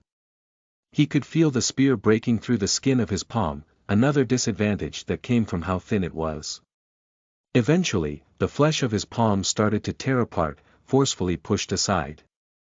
Kairos could feel his mind spinning, as he gradually felt it was his very bones pushing back against the spear to divert the beam of water. There was even a point where Kairos forgot about the water beam below him, nearly causing his legs to buckle. However, the intense pain from his future vision reminded him of that clearly, making him keep his legs up even though they had begun trembling.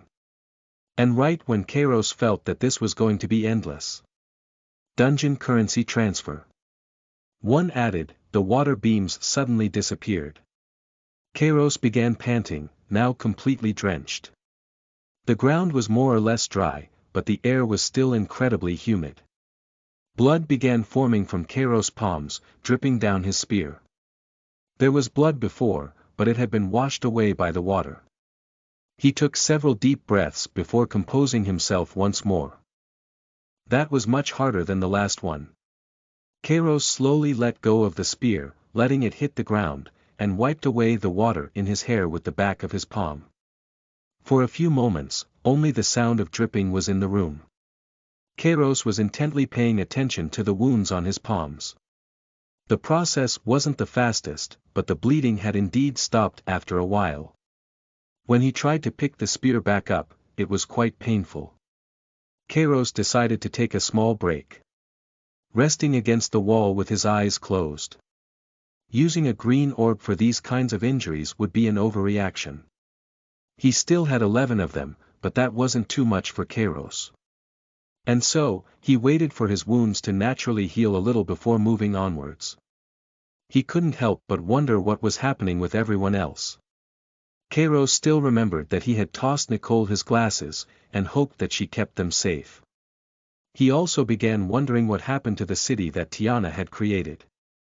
And what the music trio, Eric, Nick, and Jenny had done during this time. Though, the only way he would ever get to know is if he got out of this dungeon. After a bit of time, he looked down at his palms, which had scarred over. Though it was uncomfortable, it was no longer painful to hold on to his spear. For Kairos, that was enough. And so, he went into another room. He once again used his future vision to see what would happen if he closed the door, and saw that a green gas would fill the room.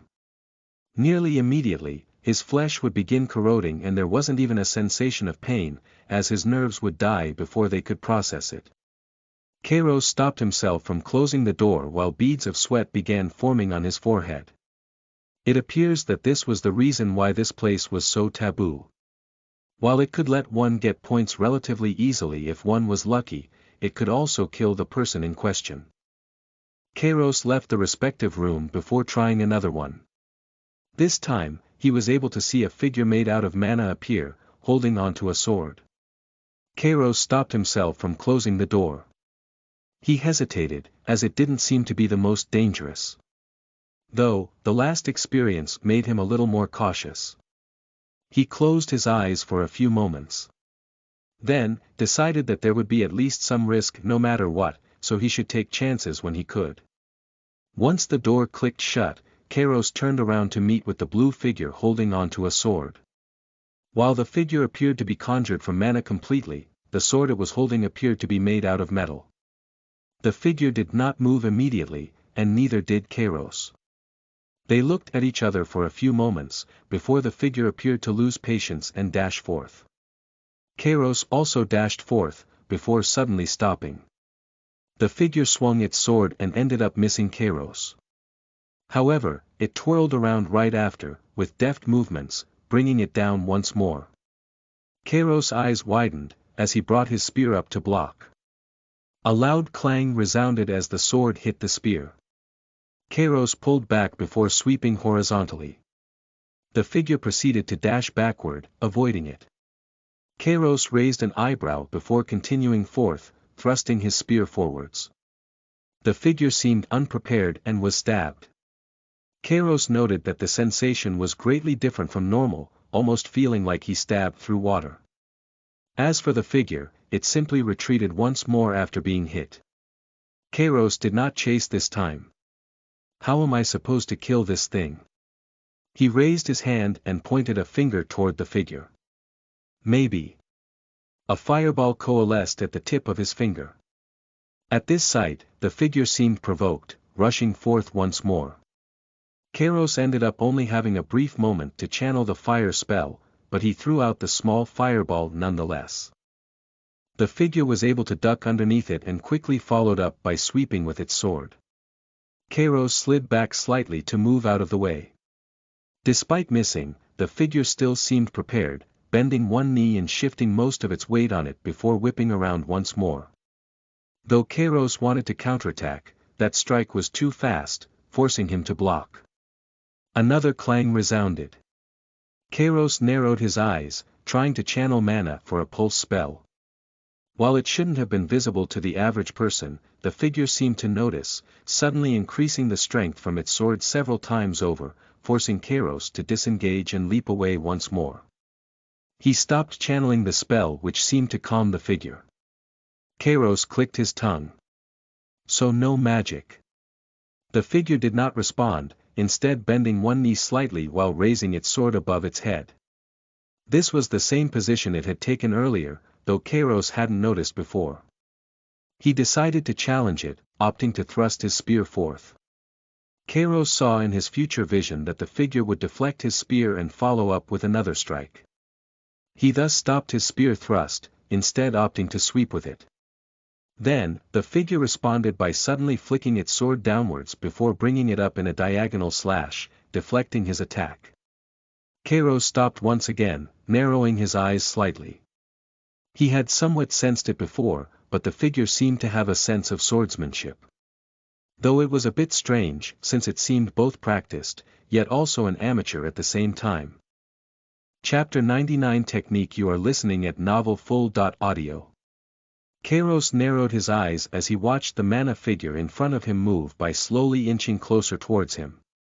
He didn't really notice it before, but the sense of finesse had disappeared.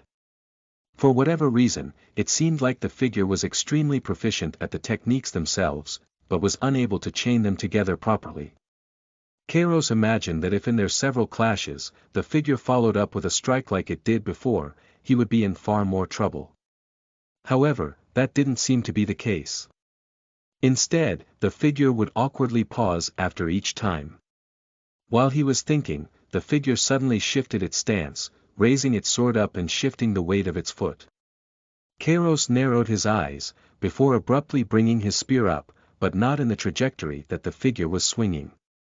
That was when the figure's swing suddenly shifted, twisting strangely.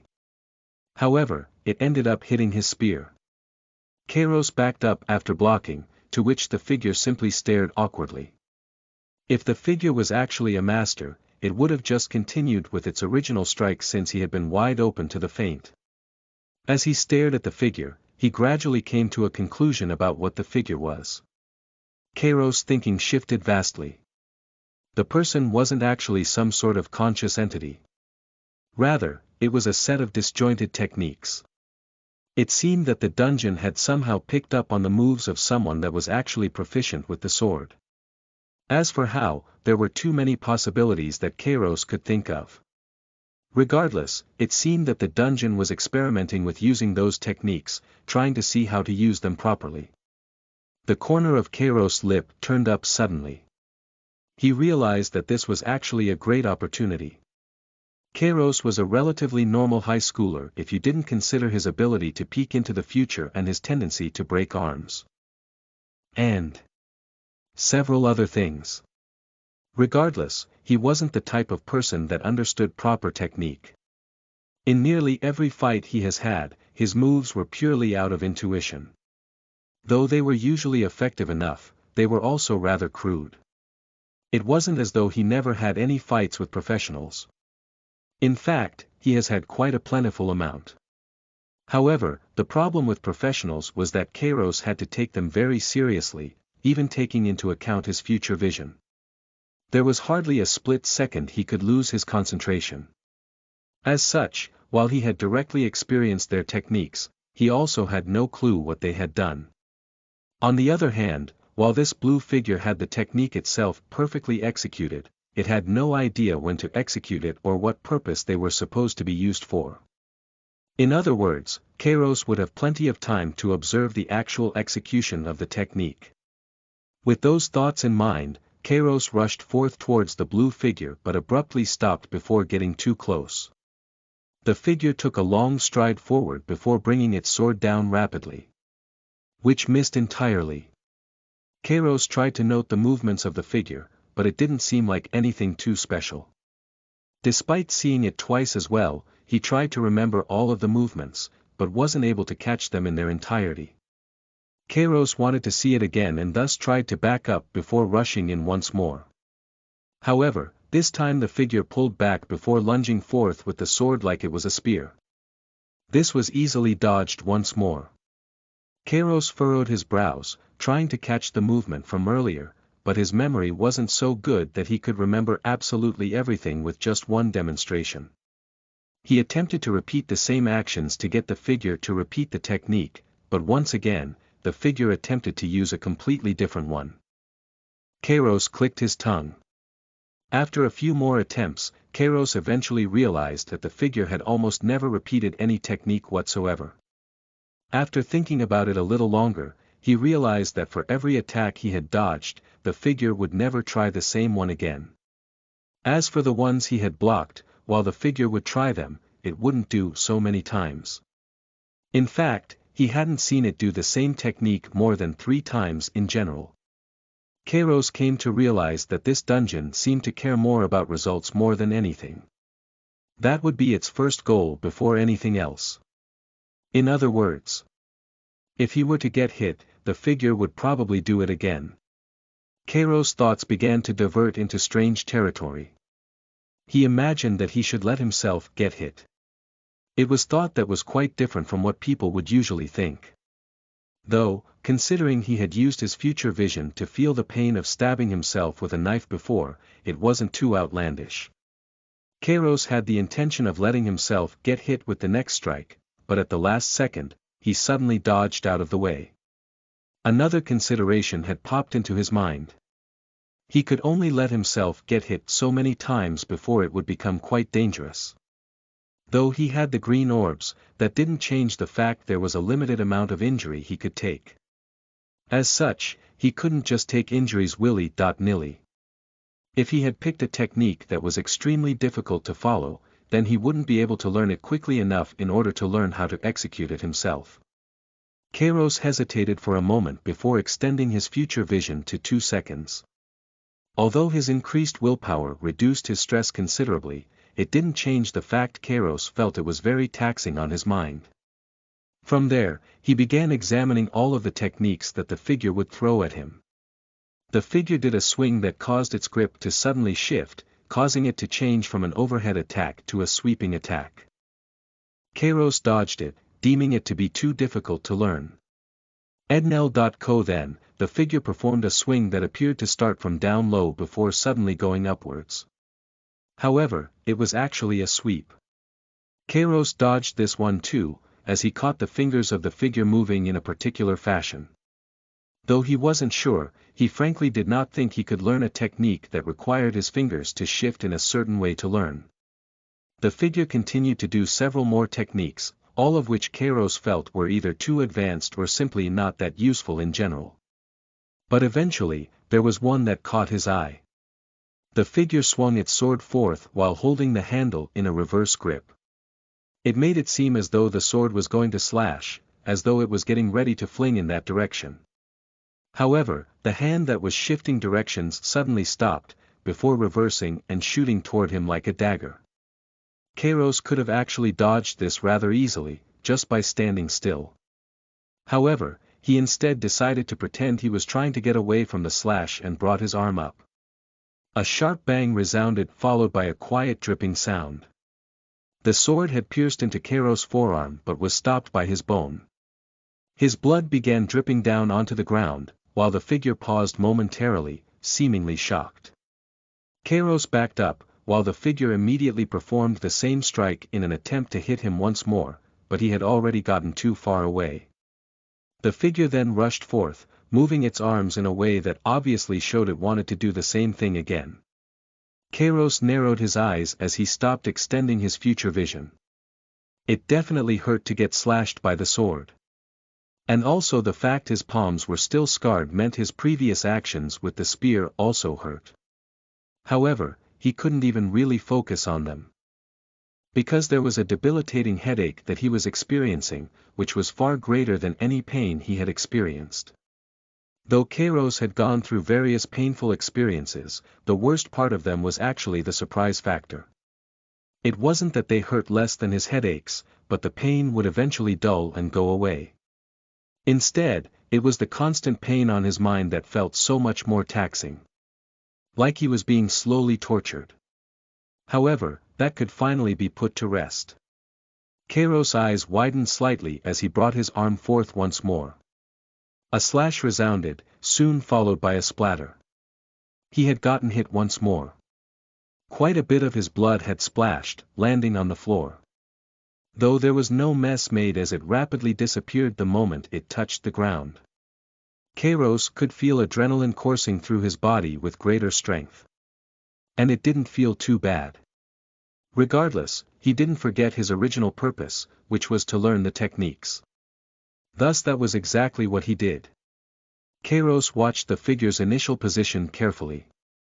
He didn't just take into consideration how it held the sword, but also the positioning of its legs to know how it shifted its weight and bent its knees.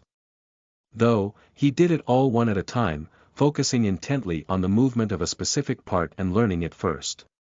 Kairos had used the same arm to defend himself, taking more and more injuries that caused his bleeding to gradually speed up. It would have actually stopped if just a bit more time was given to heal, but he didn't seem to be concerned about that. Instead, he slowly began learning the grip he needed. At what point he should cancel the momentum. How to shift his body weight to prepare for the next attack. And the muscles that suddenly tense to make a thrust. Caught up in the learning process, Kairos had taken far more injuries, almost making it look like his arm had been torn up by a wild animal repeatedly. His breathing had become heavy, and he was even panting. Yet, his eyes were shining brightly, filled with confidence. Before the figure could move, Kairos suddenly took a step forward while his spear was held behind him. It suddenly shot forth, prompting the figure to bring its sword up to block. Yet, right when the spear was about to hit the sword, it suddenly stopped. Then, Kairos twisted his body, before thrusting it forth and piercing the figure's heart. Though there was no tactile sensation of stabbing a person, Kairos still felt that he had done the technique more or less correctly. Though, it felt like he was practicing on a block of water. Nonetheless, Kairos was about to pull back and was getting prepared to stop holding back to finish this thing off. Yet, he stopped himself. Because the figure gave him a look before disappearing all on its own. Dungeon currency transfer. One added, Kairos took a deep breath before covering his arm. His muscles were torn pretty badly, while his bone was visible at most locations. Though he used his hand to cover the wound, it essentially did nothing as the injury was too big to stop the bleeding. Kairos closed his eyes, trying to ignore the slightly lightheaded sensation he felt. Though he thought that he might be able to minimize his injuries by using only his arm to block, he quickly found his thinking to be rather naive. It had become quite hard to move his arm, considering the very muscles needed to move it were slashed apart. Not to mention, his excessive use of his extended future vision had effects stronger than he anticipated. Once the adrenaline from the fight had completely disappeared, he found himself in quite a bit of pain. Though he learned a new way of attacking, it wasn't done in the best way. However, Kairos had no plans of stopping. If anything, he considered it to be a success. Though, it could be optimized slightly. Chapter 100 Outside the Box. You are listening at NovelFull.audio. Kairos decided to ignore the rooms that didn't contain a blue figure within them altogether, considering them to be a waste of time. That meant he would even discard rooms that seemed rather easy to complete in favor of fighting those with actual techniques. This also meant he no longer cared enough to extend his future vision beyond 2 seconds while closing the door behind him. However, he ended up using it more in the end because he used it to give him a brief moment of time to consider whether or not he wished to learn the specific technique. The first time he found a room with a mana figure inside, the person in question was holding a spear. However, he also found that this particular person didn't have the highest proficiency with said spear. While said skill was still above Kairos, it was quite rough and crude. This was where he found out that not all of these mana figures were created equal.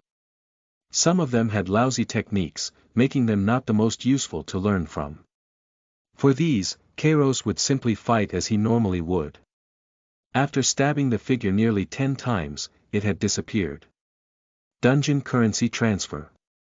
One added, he continued on, trying to find more. Kairos had come across people holding all sorts of weapons, such as spears, swords, and daggers.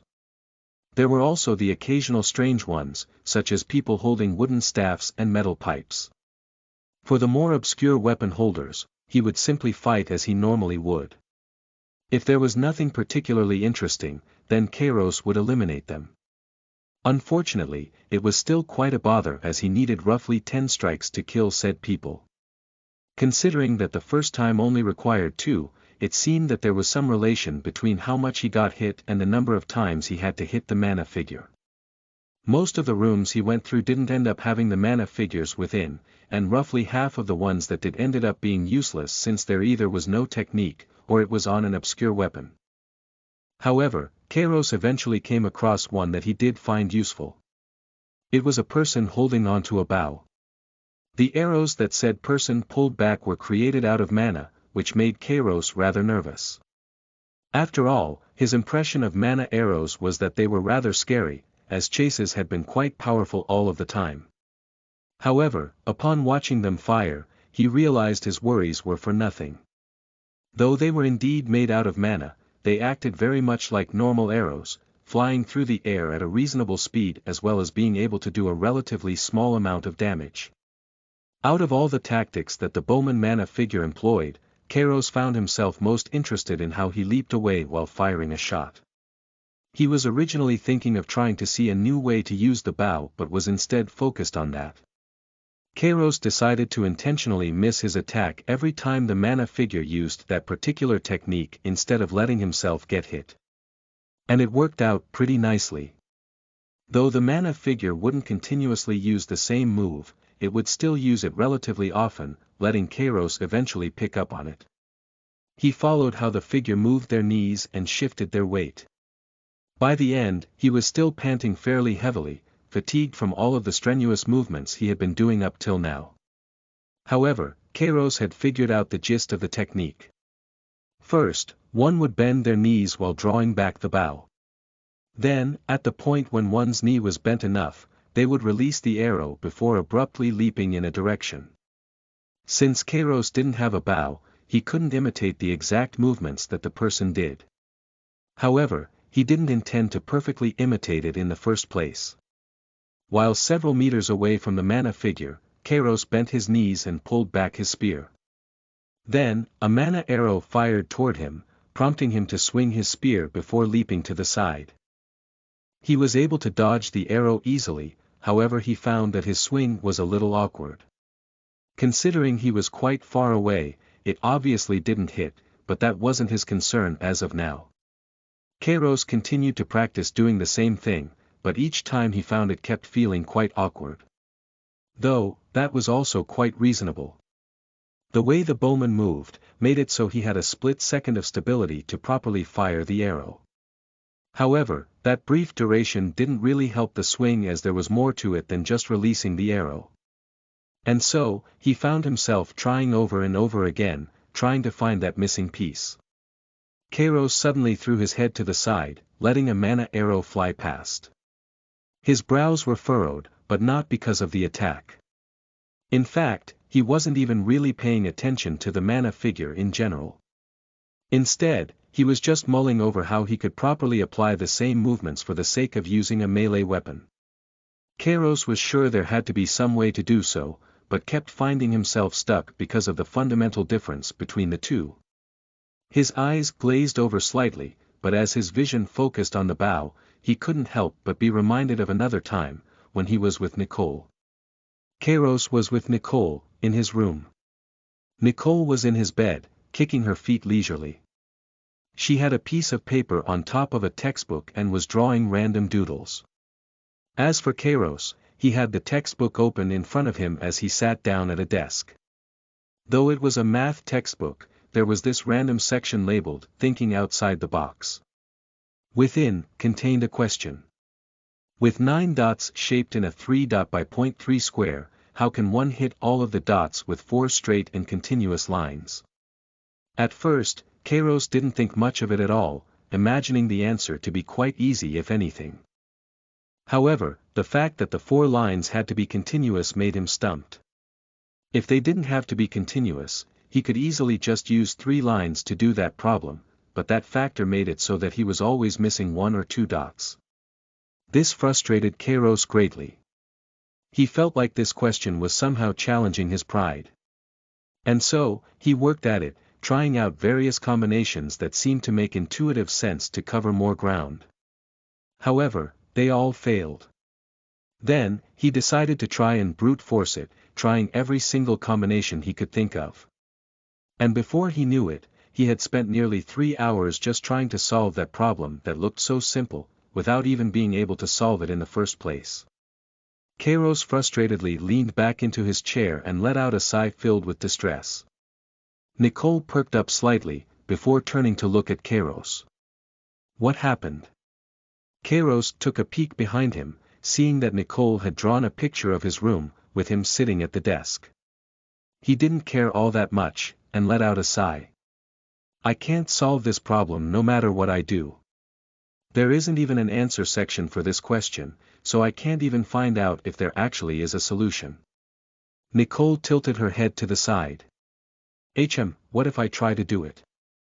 Kairos shrugged his shoulders. You can try, but I'm pretty sure it's just an impossible problem. Nicole rolled off the bed and hopped up to her feet. Hop. She then looked over Kairos' shoulder, taking a peek at the problem. After staring for a few moments, she placed her pencil on the corner of the dot. Then, she began making a few lines.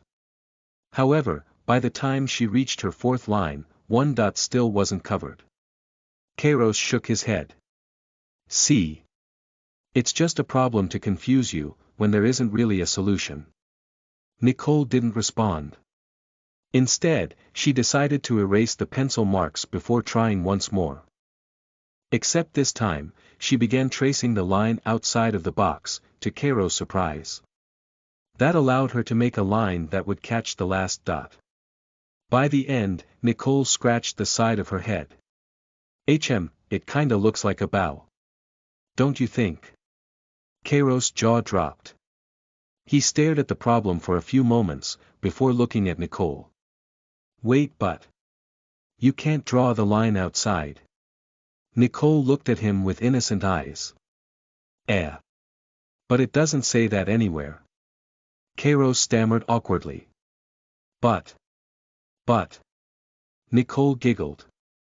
Look, it even says to think outside the box as the title. Kairos opened his mouth, but slowly closed it right after. He was in denial, but knew logically that Nicole had gotten the problem he had been stuck on for 3 hours in just a few seconds. He took in a deep breath, trying to calm himself down. Nicole couldn't help but laugh at his display. How long were you doing the problem? This is why you should try more than once, you know. She then took a peek at the papers underneath him, which had countless variations of the 9 dots. There were countless erased marks along with eraser bits all over the place. Nicole blinked a few times, slowly taking it in before laughing. It looks like I'm way smarter than you. The corner of Kairos' lip twitched. He was in deep shame and tried to change the subject. You wrote in my textbook, when we aren't allowed to. Nicole let out a small gasp.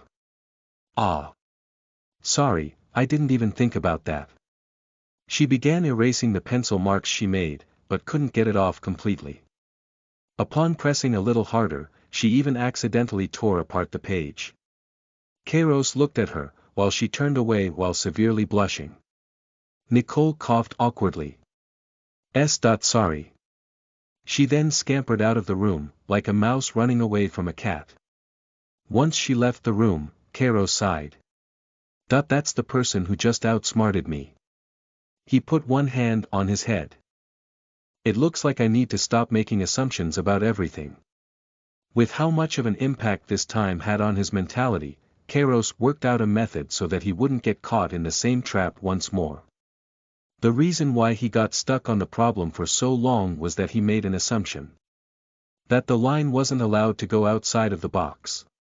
However, by making that assumption, he made it impossible to solve the problem. So he had to list out the assumptions he made before discarding them to open up new possibilities. And that is exactly what he did as he stared down the mana figure in front of him. First, was the assumption he needed to bend his knees. Though, that seemed to be quite an integral part, so that might have to stay. Second, was the assumption that he had to jump afterwards. However, that was also the whole point of the technique, so if he no longer jumped, there would no longer be a point in executing the whole thing in the first place. If anything, it would become a completely new one. It was quite discouraging to question extremely basic things, just to find out that they were indeed basic and required. However, he then thought about another assumption he made. The fact that he had to attack, right when his knee finished bending. Kairos tilted his head to the side, dodging an arrow. And his eyes were wide open, because he had finally come to the answer he was looking for.